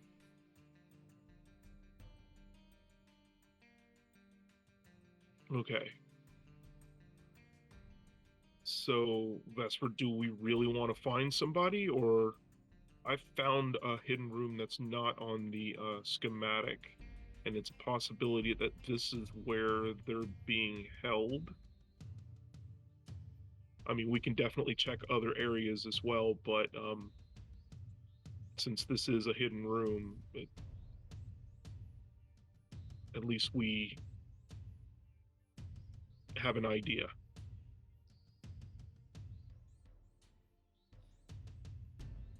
I think we need to get more information. So let's head down. All right, let's go. They lead you down the stairs, careful to watch every corner. Your assurances that nobody's here does not really keep them from following through with their very, very good training. And you get down to where the pool tables are. The scent in the room is pungent. This is not just where people have drinks and spill drinks, but they also sweat, and there's just, and without any actual person here and the air conditioning off, it's kind of built. There's been no airflow. You do see that there is a broken chair and bits of blood and hair and what is from the videos that you may have seen from the phone, or not videos, but the pictures, that is where Jennifer was beaten. Okay. I pull out my phone and I'm looking at the area to see if I can.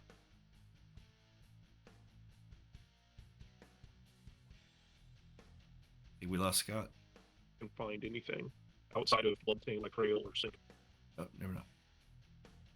So you're checking around with the phone. Got it. Yeah, I'm just kind of. No. Absolutely. Perception and awareness. Looky loo. I figure if the dude can hold his gun out, I just might as well hold my gun out. Absolutely.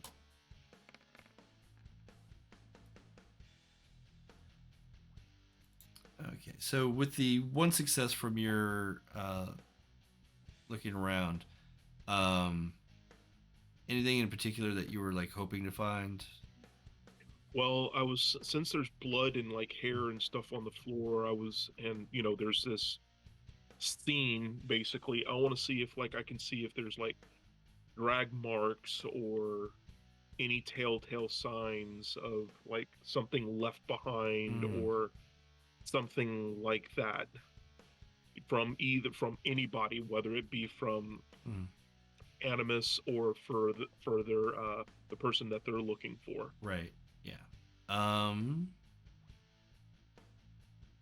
The only things that you do find are the like I said, bits of the chair and the bloodstains on the floor. There's a clump of hair. Basic stuff. Nothing that writes a message out in blood or anything like that, unfortunately. Got you. So then basically I kind of go over looking at where this hidden room is. Okay. Yeah, you know exactly where it is. It's right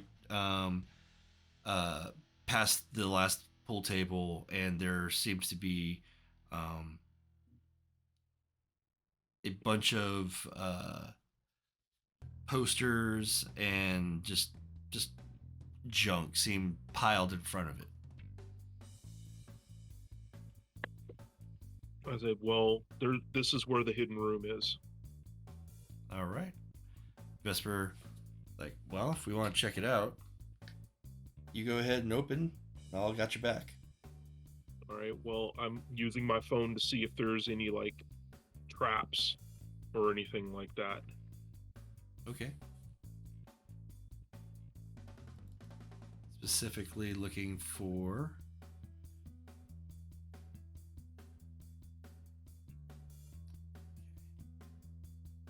Okay, yeah.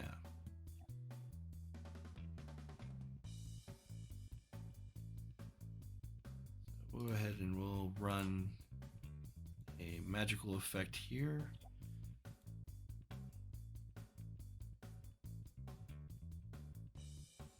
When you're looking for traps, what are you looking for specifically? Are you looking for like? Well,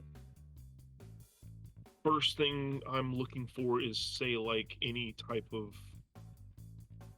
anything that's out of that would look strange to me, which pretty much everything looks strange to me at the moment since I'm kind of new at doing this. Um, do I sense like a magical aura, a magical,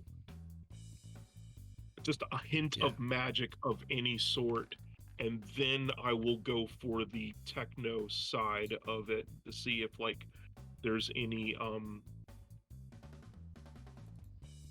power to this area or power to the entrance. Yeah, you take a quick look and you definitely see that there is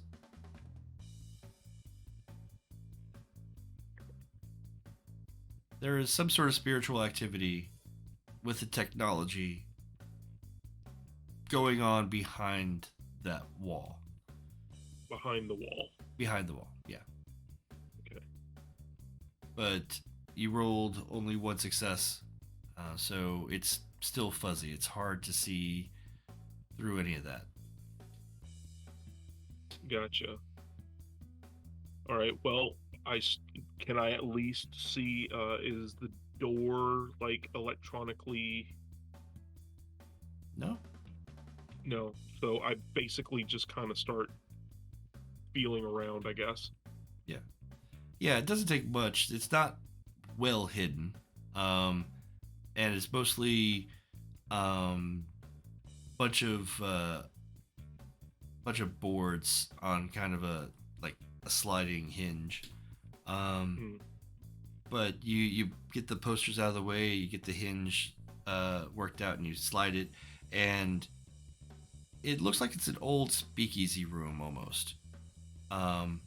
But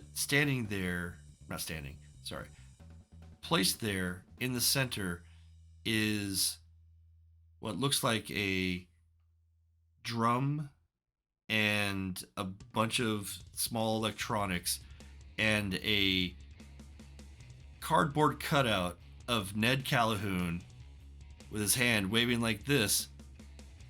And then all of a sudden you hear from the speaker, "Goodbye, fuckers." And you sense an explosion coming. Before you even have a chance to react, you feel an arm grab you from underneath, from around your chest, and you are moving at incredible, unheard of physical speeds through the basement, up the stairs, out the building. And as you get to the other side of the road, there's a pause.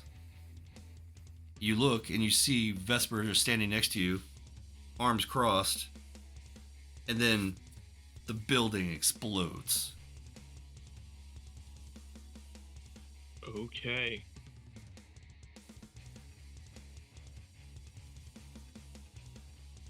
What the fuck just happened?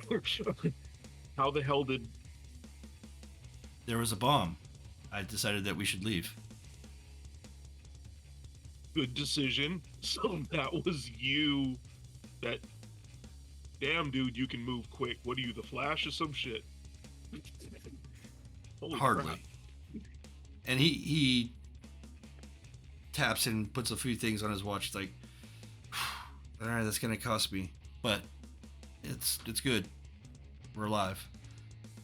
Apparently, this was a trap. Well, we expected that. I would say. Holy shit, dude! Thank you very much. I take back the Agent Smiths, and I start talking, and I start texting everybody on the chat.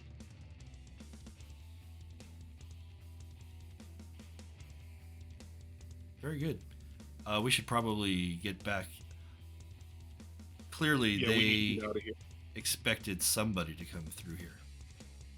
Yes. We need to get out of here, and we need to get out of here quick. Vesper looks around. Follow me.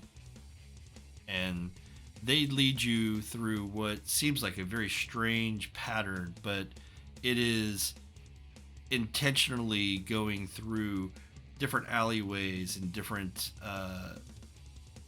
paths to avoid detection from any onlookers and to look as inconspicuous as possible. Hard for them, being that they're in the suit that they are. But they manage to get you to a corner and they look around and like, this should be a good spot to order a Uber. And I do that. And as you do, you hear the sirens coming for the building. This is clearly going to be on the news tonight. The Uber shows up faster than you would normally expect, but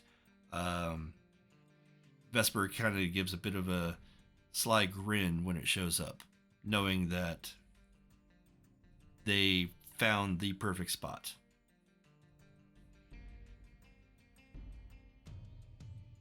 All right. I looked down and said, "Hey," to the driver.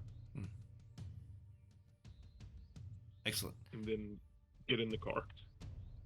As you're traveling back to the Vashon Island Unity Commune and have texted your companions, they are picking up this information.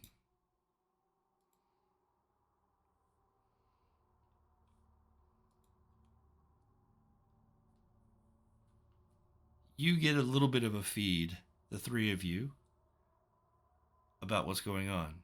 You are in the library and there is a tap dancing puppet doing its best to entertain you. I'm So tap Nay dancing is with the puppet. Nay is doing her damnedest to ignore the puppet. Fair enough. And after the text that we just got from Carl, Nay is gonna start looking for properties owned by members of the Home Guard. Okay. She's gonna start looking for potential places they might be holding Animus and Jennifer.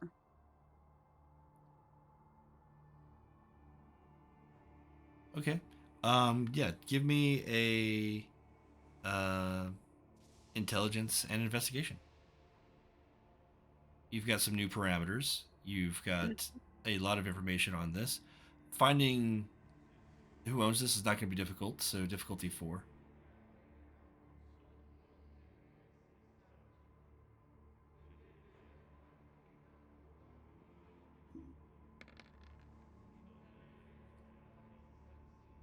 I 6. see 6 successes. Yeah, absolutely. Also in the vicinity, a bit further southeast of Callahoun's bar, is a series of homes, particularly owned by Ned's older brother, but also not necessarily property, but you do see that there is a church, particularly the church that seems to be from the pamphlets that they were handing out. That church is the Hillman Home Church. Home.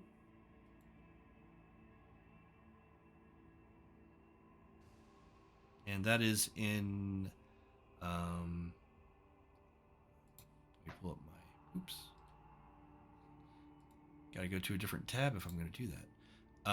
Yeah, that is in the Hillman City area, east of the I-5 and near the Seward Park,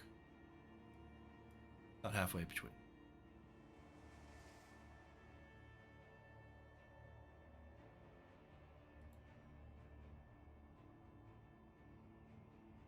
So You said it's a set of homes, and then there's also a church kind of all in the same area.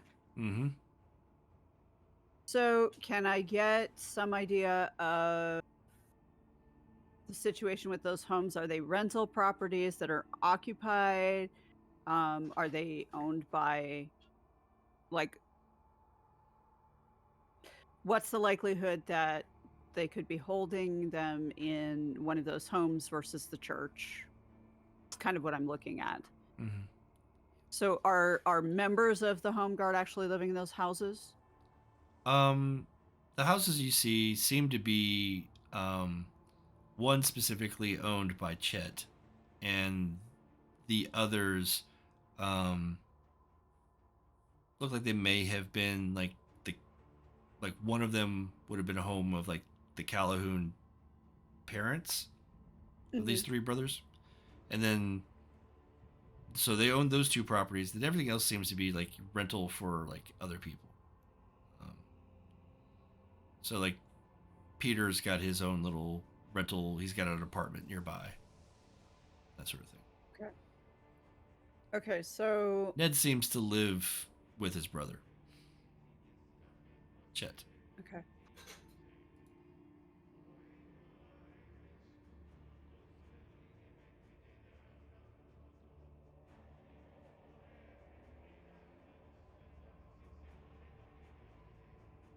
So, and I know the three brothers are all in together, in the home guard. Yes, they are definitely the organizers of that organization.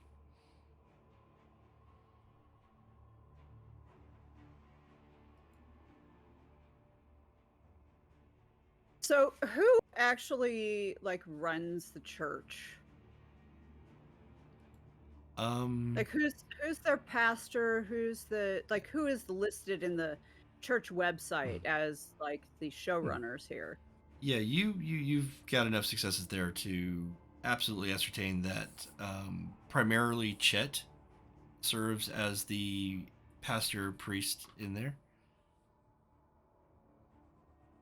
There are others, not of the family, just various people that do accounting, maybe do other sermons, other not as highly ranked as Chet, but are also part of that that church.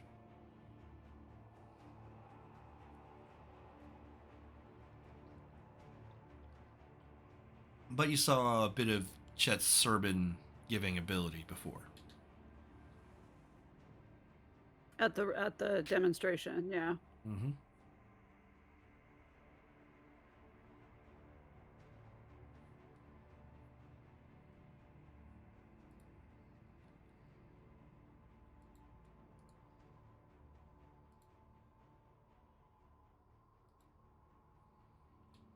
Ordinarily, I would say, well, you don't shit where you eat, but Ned just blew up his own bar, so.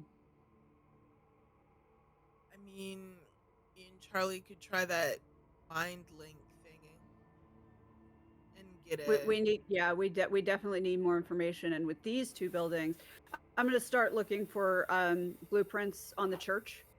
Okay. And also to see if I can get, I mean, blueprint information would be ideal on the family house where Chet and Ned live. But, even property layout could be useful. So something along those lines for the house. Yeah.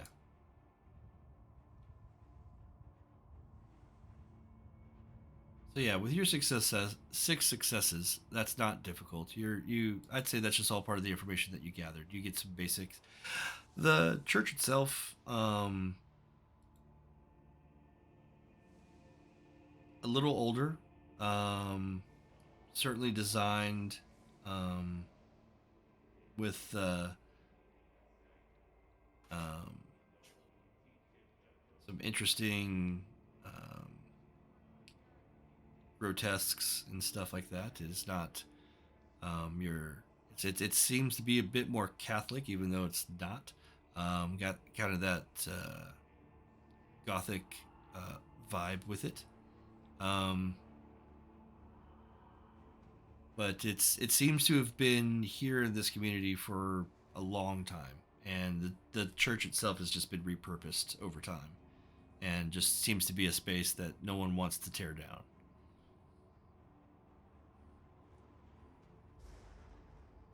And the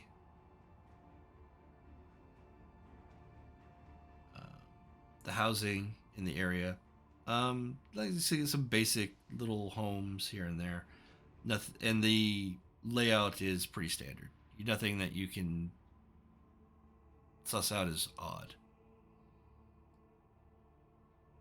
So the church seems a little more likely to be a space that they could stash a couple of prisoners and not have anybody figure that out or notice right away.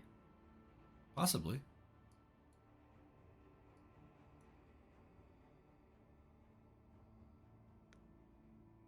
Yeah, we definitely need more information, but to be completely honest, I don't think we should even be moving in teams of 2 anymore. I don't think that's safe. Does seem to be near a fire station. Yeah, but that's an after the fact sort of fixing the aftermath situation. The fire station is going to do us no good proactively.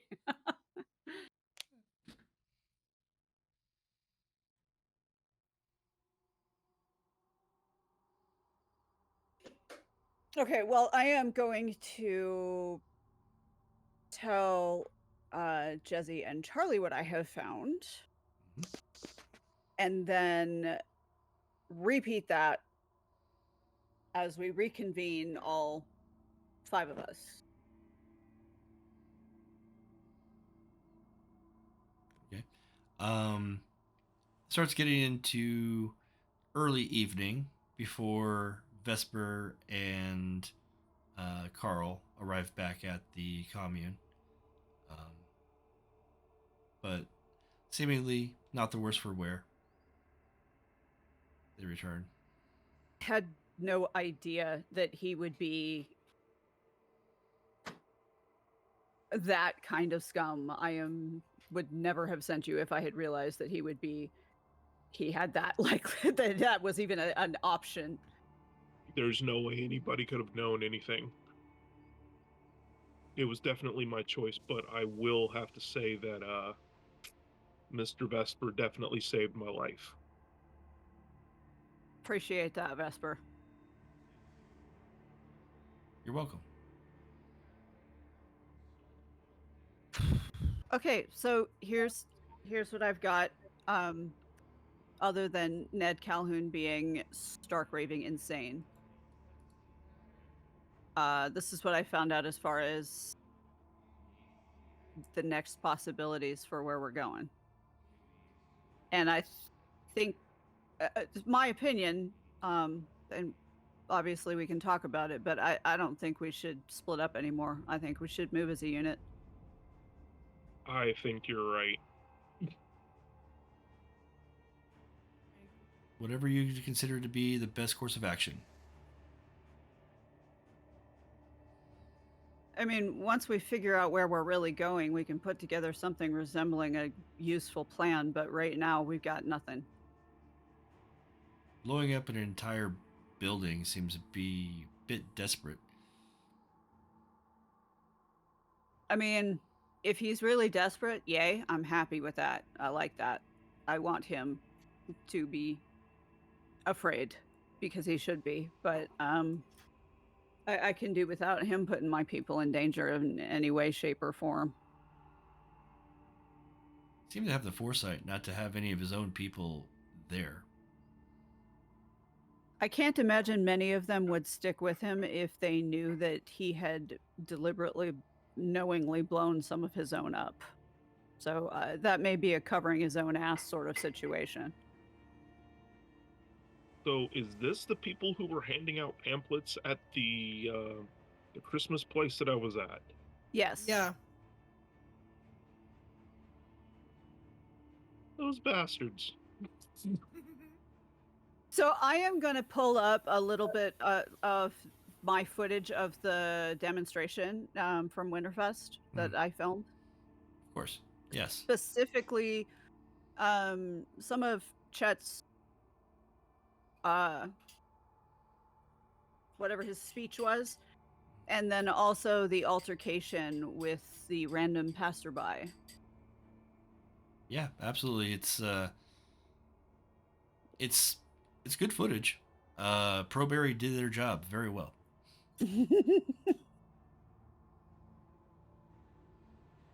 So anyway, this is them. That up there giving the speech, basically Mr. Hitler wannabe is the older brother Chet Calhoun. That's Ned over there on the side. And as you can see,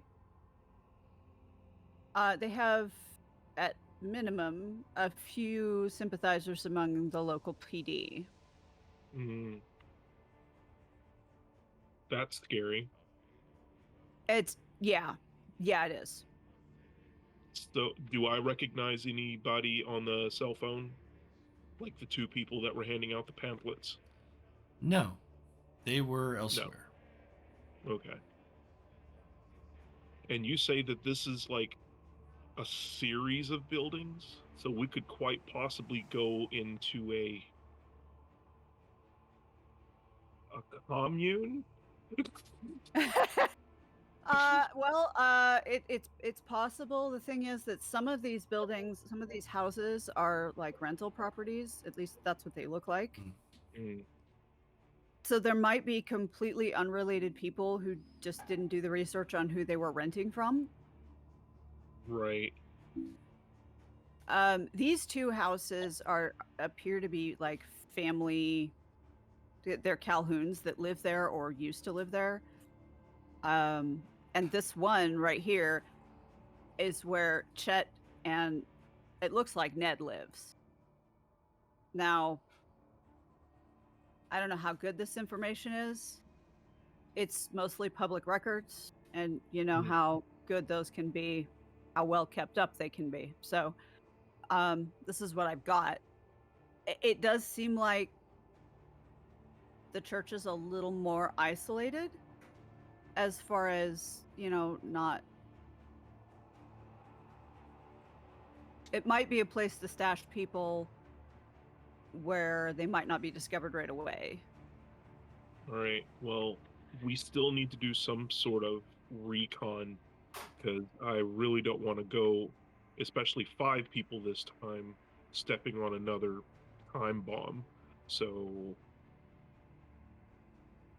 how do you think we should go about this? Because I actually have a means of possibly sending something out to do a little bit of recon for us and probably not put any of us in harm's way. So that sounds like a good start anyway. Yeah, let's try that. I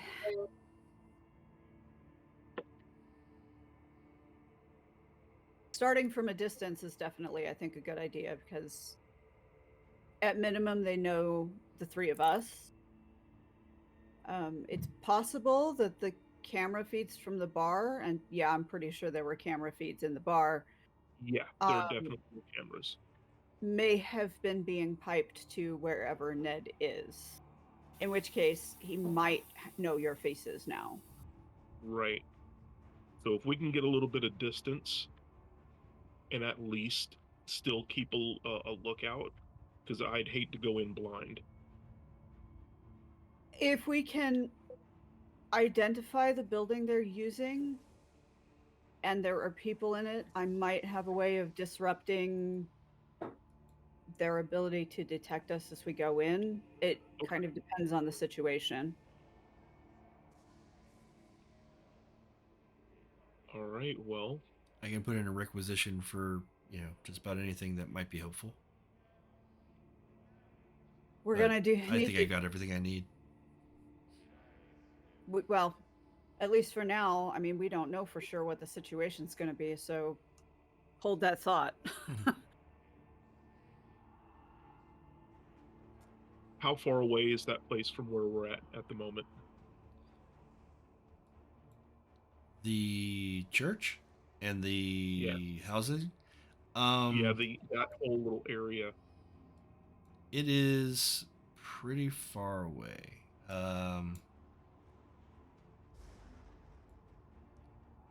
Oh, I'm sorry.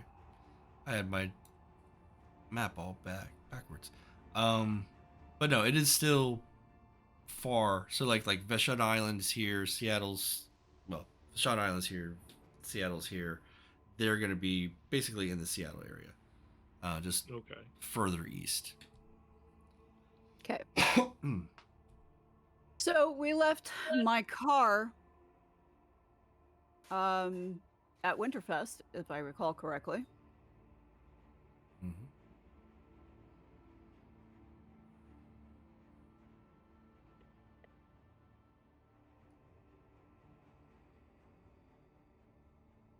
I'm wondering if that's the place to go. Pick up my car, and then we have whatever transportation we need. Okay, yeah, you can Or head to the should we roll up in a completely unrelated vehicle? I don't know how capable they are of tracking us or pulling up more information on us. They did their best to scare us by letting us know that they know where we are and who we are. The thing about it is that nothing that they came up with was anything that isn't public record, that a little standard digging couldn't come up with. Right.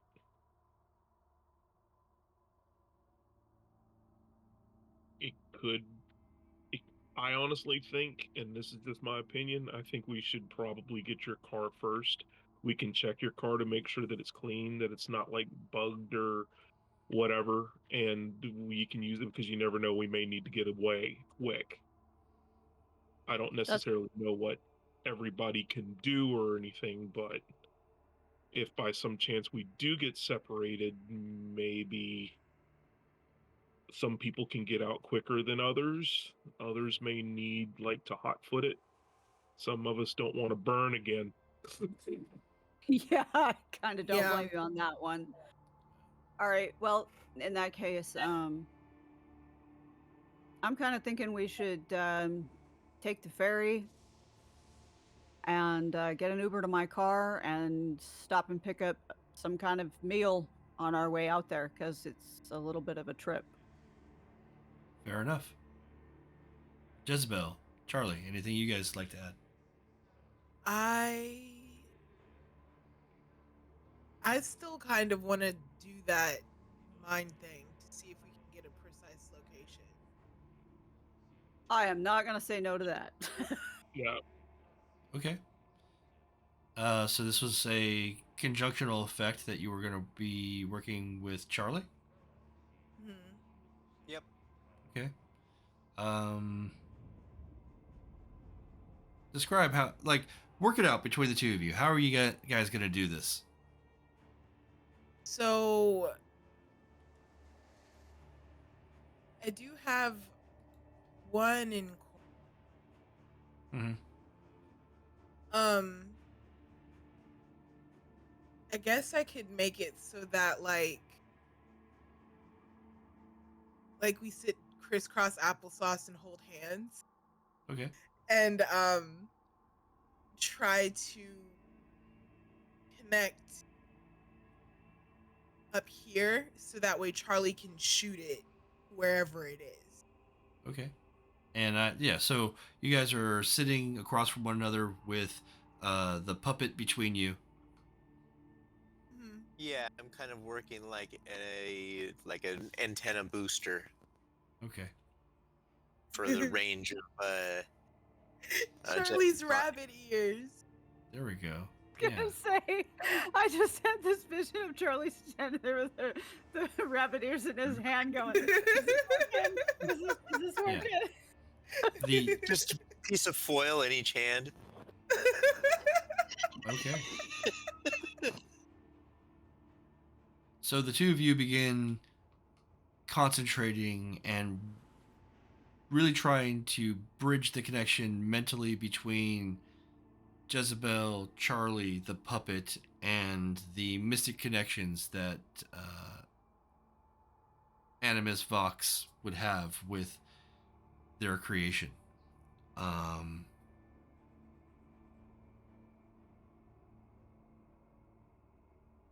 going to say that for this connection, Charlie, the shrooms that are growing on your scalp,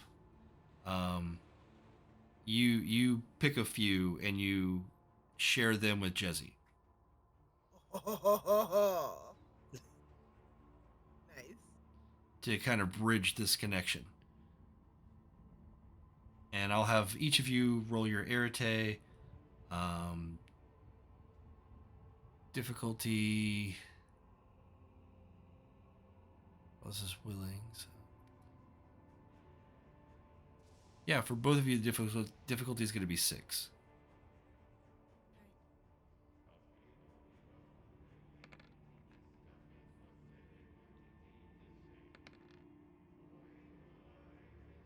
Okay, 3 successes between the two of you.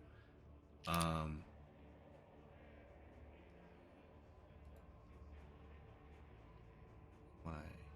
magical reference chart.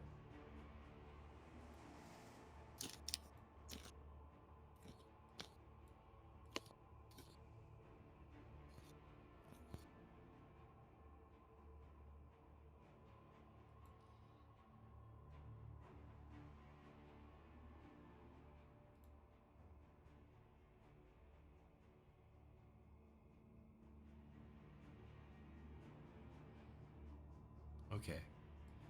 Yeah. So when we're looking at like the correspondence sphere range in terms of like, the connection, this is definitely akin to a close possession or companion. So the connection is strong, requiring less successes to pinpoint the connection.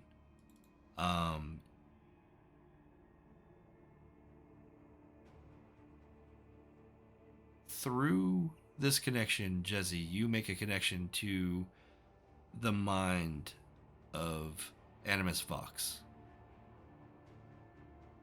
And you can see through their eyes. Ooh. That's cool. What do I see? You see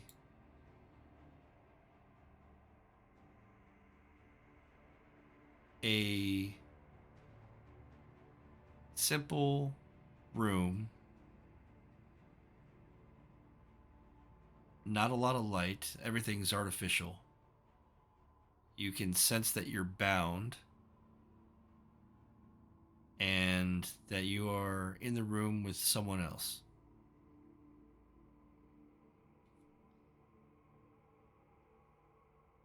But you can't quite see them because they're behind you.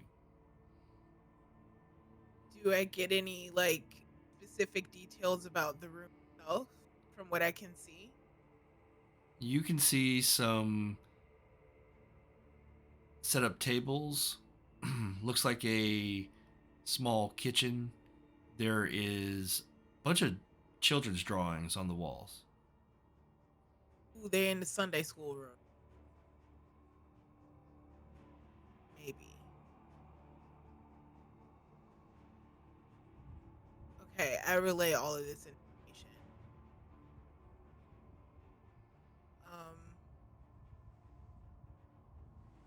Is there anyone in the room besides me and the person behind me?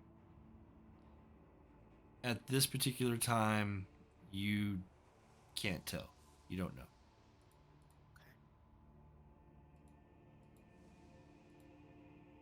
Is there a way I could send a message to Animus?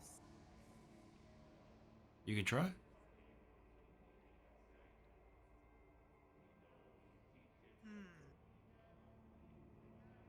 Okay. I want to ask Animus if he knows where he is.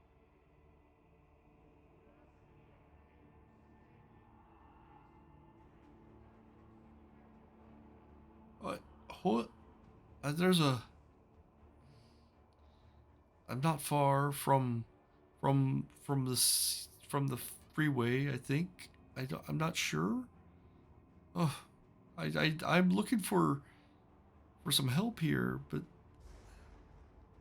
it's so dark and scary, and these people are mean.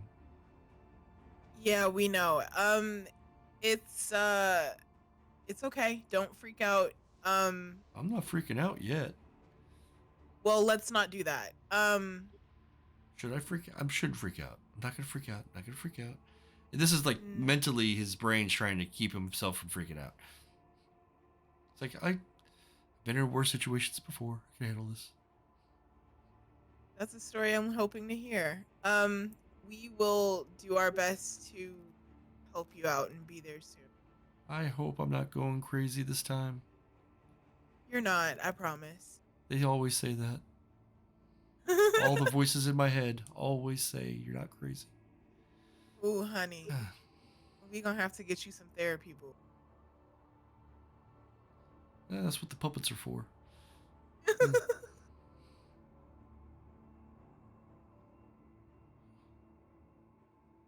Just don't know why they. Go ahead.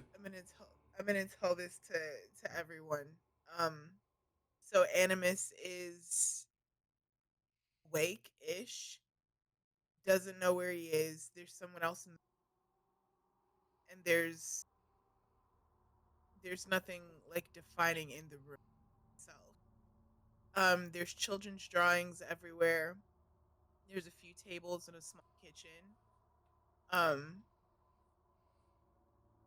So it could be the Sunday school. Is that a fuzzy? Is a fuzzy. There's a fuzzy. So yeah, that sounds like some kind of Oh, baby. nursery school or, children's room anyway. And that sounds like the church building. Yeah. That's what I was about to say. If they had like generic tables, actually, could you ask him if he just?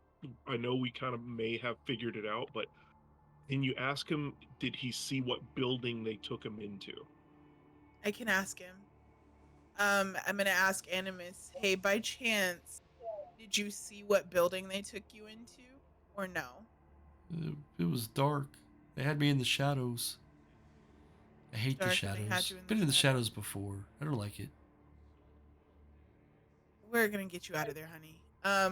I don't think Animus knows what room or what building he's in, no. It was dark when they got moved. Mm.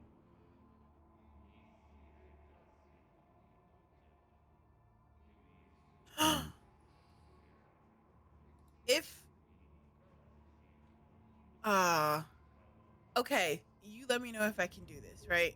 Sure. Is it possible for me to jump from Animus's mind to Jennifer's? Being that I can like sense her behind him?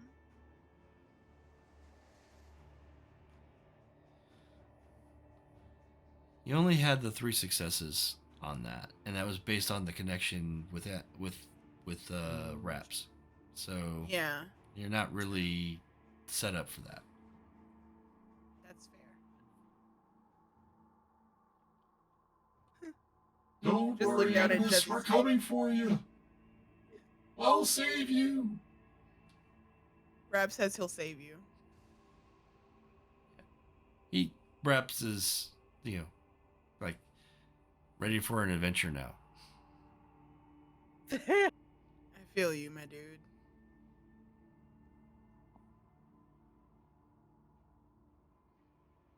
At this point, after you've had the mental conversation that you could with Animus Vox, and you have ascertained a basic location, you use the evening to traverse to the Seattle Center, where Inea's Outback. It's an Outback, right? I'm thinking it's a Subaru Outback. That's what I feel. Maybe it's a Forester. I don't know. It's one of those types. The technocracy knows. But you get back to her vehicle. Hasn't been towed yet. And it is getting later in the evening on December 23rd.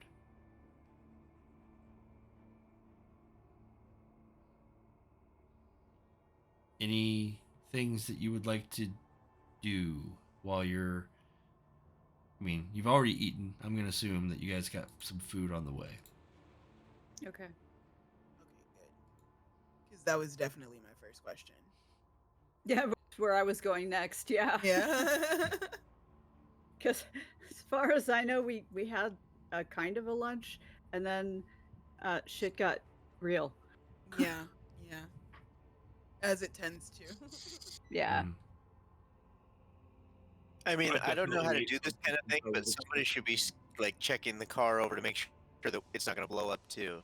Yeah. Oh, yeah. Yeah. Sure. That. Yeah. We talked about that briefly, but yeah, there's no trackers and tracking devices yeah. on it. There's no explosive devices on it, and basically, it's not been tampered with. Vesper takes a quick look at it through their mirror shades, and as far as they're concerned, they're like, well, I'm looking at it. Let me see.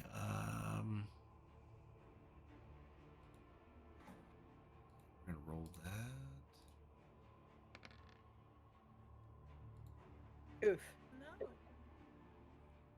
Yeah, looks fine. I don't see anything wrong.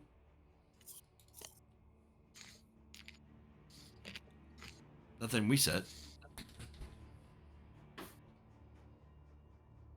Which, first of all, that statement is a little bit unsettling because that tells me that you do sometimes use that kind of shit. Of course. Two, that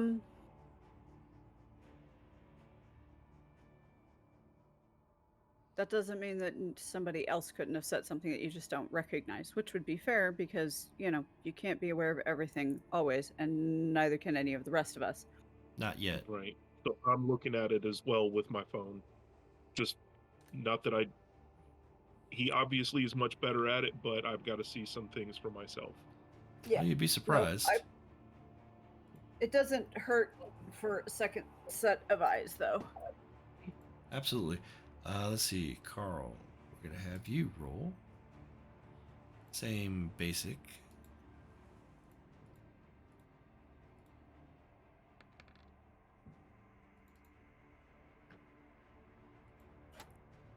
And yeah, you're able to go through and you using your matter senses are looking for any type of, you know, explosive, anything that's volatile. You've got this fear knowledge to kind of suss that out, and you don't see anything other than the gasoline in the vehicle itself. Good. I don't see anything either. Okay, that's two.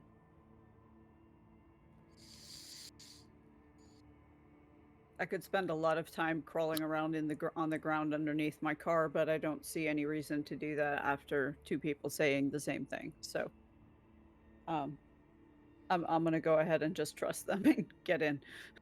Okay. So now that you're with your vehicle, what is the plans for everyone here?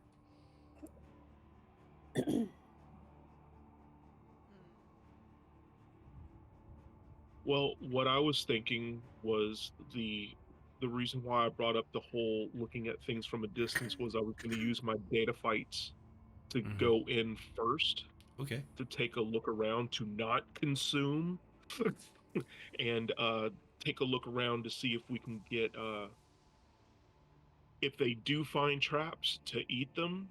If they find Yeah. an easier means into getting into the building, or at least find them first, eat any traps that's there, and relay the information back to us so that we can actually go in. Okay. Data fights. Got it. We're hungry. Okay. Jezzy, what's your... I'm thinking. I don't know if this would be possible. Would it be possible for us to maintain that effect so that way we can like play a game of hot and cold when we get there and like see if we're getting closer? Like if we're in the right area? You could once you get there, you might be able to do a more precise check. Yeah, baby, let's do that. But with the 3 successes from that spell, the duration was just for that scene. Just for that. Yeah. Okay, so that's my plan when we get closer. Then I'm gonna sniff around for some brains. Okay. So data fights, seeking out traps, and recon. Jezzy using mental connection with a puppet for recon. The woman who makes the zombies is gonna sniff around for some brains. Brains. Yes. Charlie, what is Charlie doing?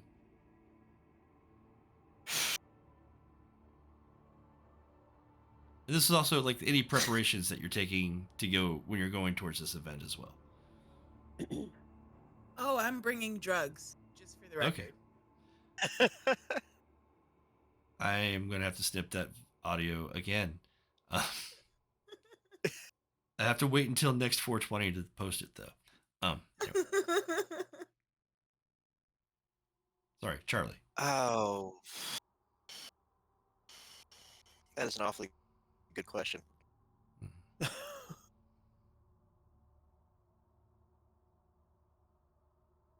And I have nothing prepared.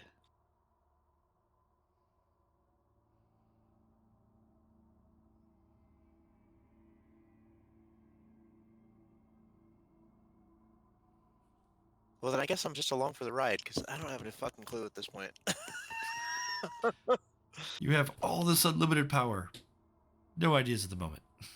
Gotcha. Right. I understand. Yeah. It's a lot that you can do. And you are out of you are very capable of improvisational stuff. So situational. Gotcha. All right. Inea, you're behind the wheel. Nae's got 2 things that she's gonna want to do.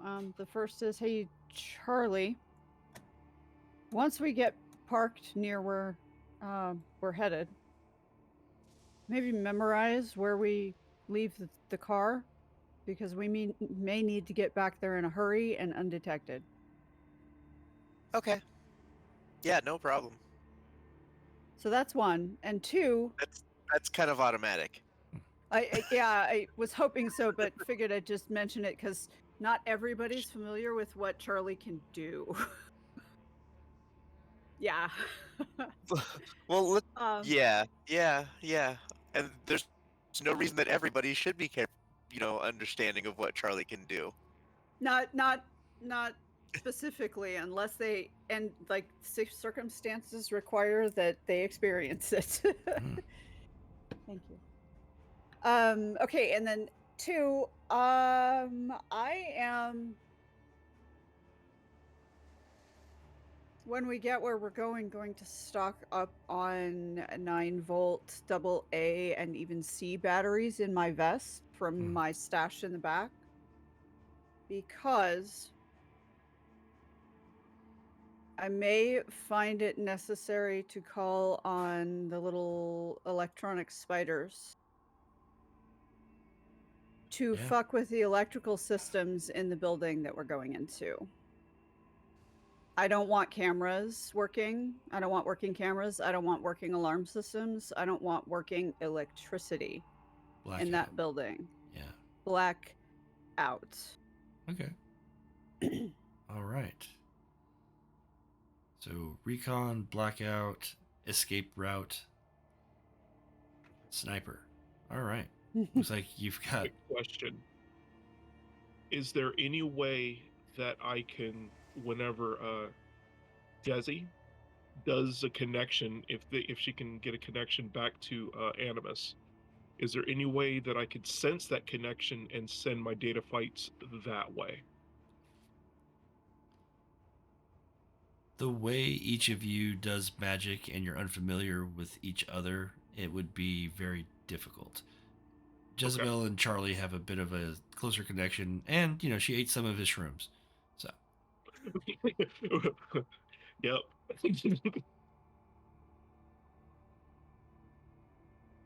all right. Just checking. No worries. So, you guys are in the vehicle on the way down to this area. You can hear, both Carl and Inea can hear Proberry and Fiddy just jabbing to each other. Like, hey man, this feels like old times. I know, this is so fucking weird.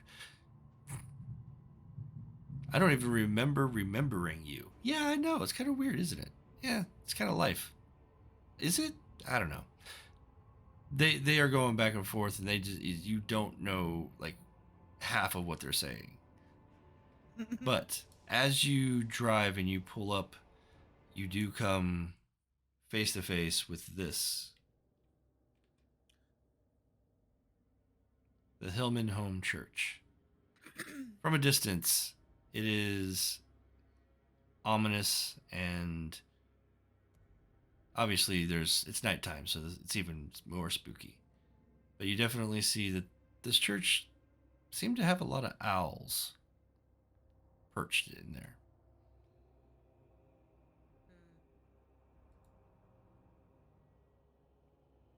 Are we talking about like stone owls, or are we talking about like physical owls, or spiritual owls for that matter?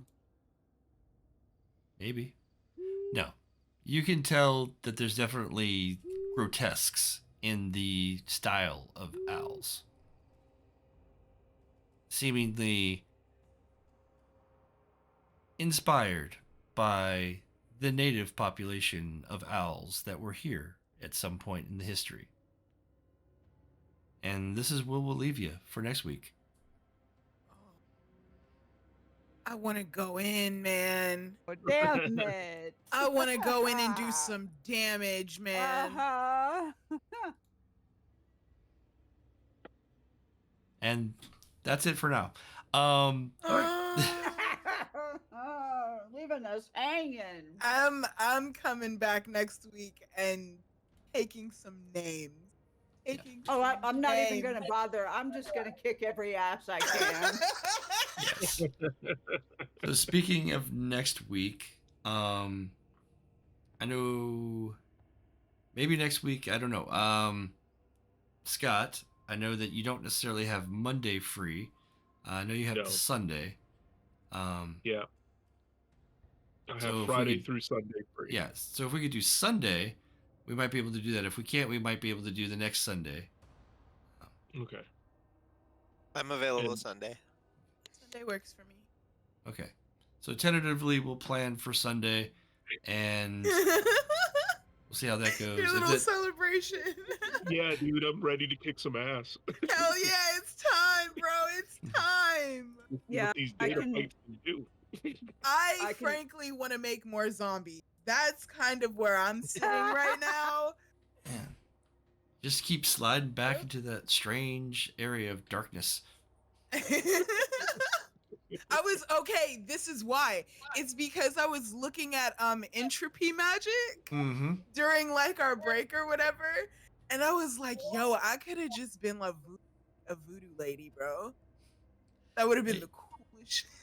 Voodoo lady is great. You could have been a Batea. You could have been part of the craft. Oh my god! Next time, I was looking at the entropy magic or whatever. Yeah. Next time you run a mage game, hell yeah, I've got ideas. Yeah. No, absolutely, fantastic. Next time, it's all one big game. There's no next time. Right? Yeah. Right.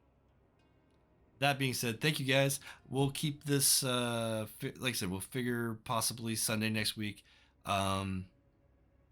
Few things in the air, but that's pretty solid. And, same time, 7 o'clock, if that works. Fine by me. I did talk to my boss, Yes. and let her know that I'm trying to make this kind of more common for me or whatever, and she's actually been really cool about it. She's trying to work with it. Okay. Yeah. Cool. Okay. I would love Awesome. that. Maybe we can. Yay! Maybe you could be a night hunter. Who knows? That might take some work. that'd be awesome. Exciting stuff.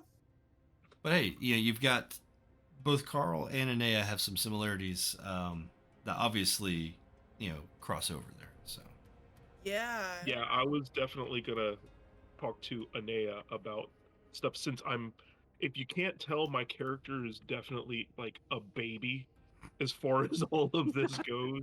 10 years older has a lot of instinctual knowledge, but no actual education.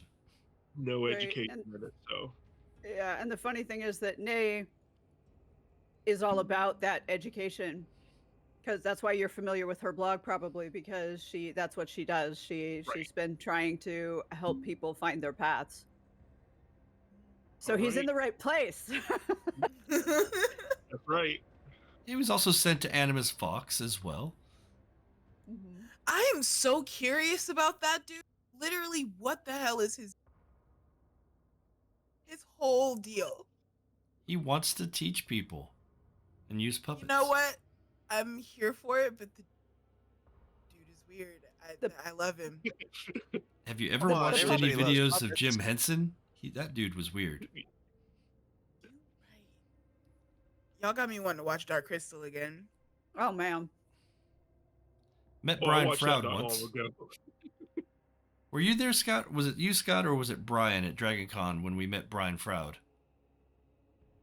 It was probably Brian. You met Brian Froud. I am so flipping jealous. Yeah, we got I a did not know signature that. you got a signature in the fairy book. He even drew a little fairy for us. Holy Yeah, that crap, was- how did I miss that? It's a book What that year we was have on our that? bookshelf. Anyway, I love the guy. Love the all the Brian Froud stuff. It was great. Anyway, Damn right. I'm a Henson kid. Yep. no, I obviously I had some inspiration for let's do some Muppets. Yeah. I loved it. I loved tap dancing with Rags. That was So I'm not gonna lie. Rags is kind of this weird combination of so when Jim Henson has his Muppets, they're usually monsters or animals. Some of them are people, but he's got the Count, and I was like, why not a mummy? Why not a mummy Kermit the Frog type? True. And so it just kind of Yeah, went why that not? direction. very Monsters. Anyway, I will let y'all go. I will see you guys next time. This was fantastic. And I hope that you guys survive. Yeah, I hope so too. Me they're too. hoping to Us survive- too. Yes. Surviving is All good. right. All right, good luck, Good night, guys. everybody.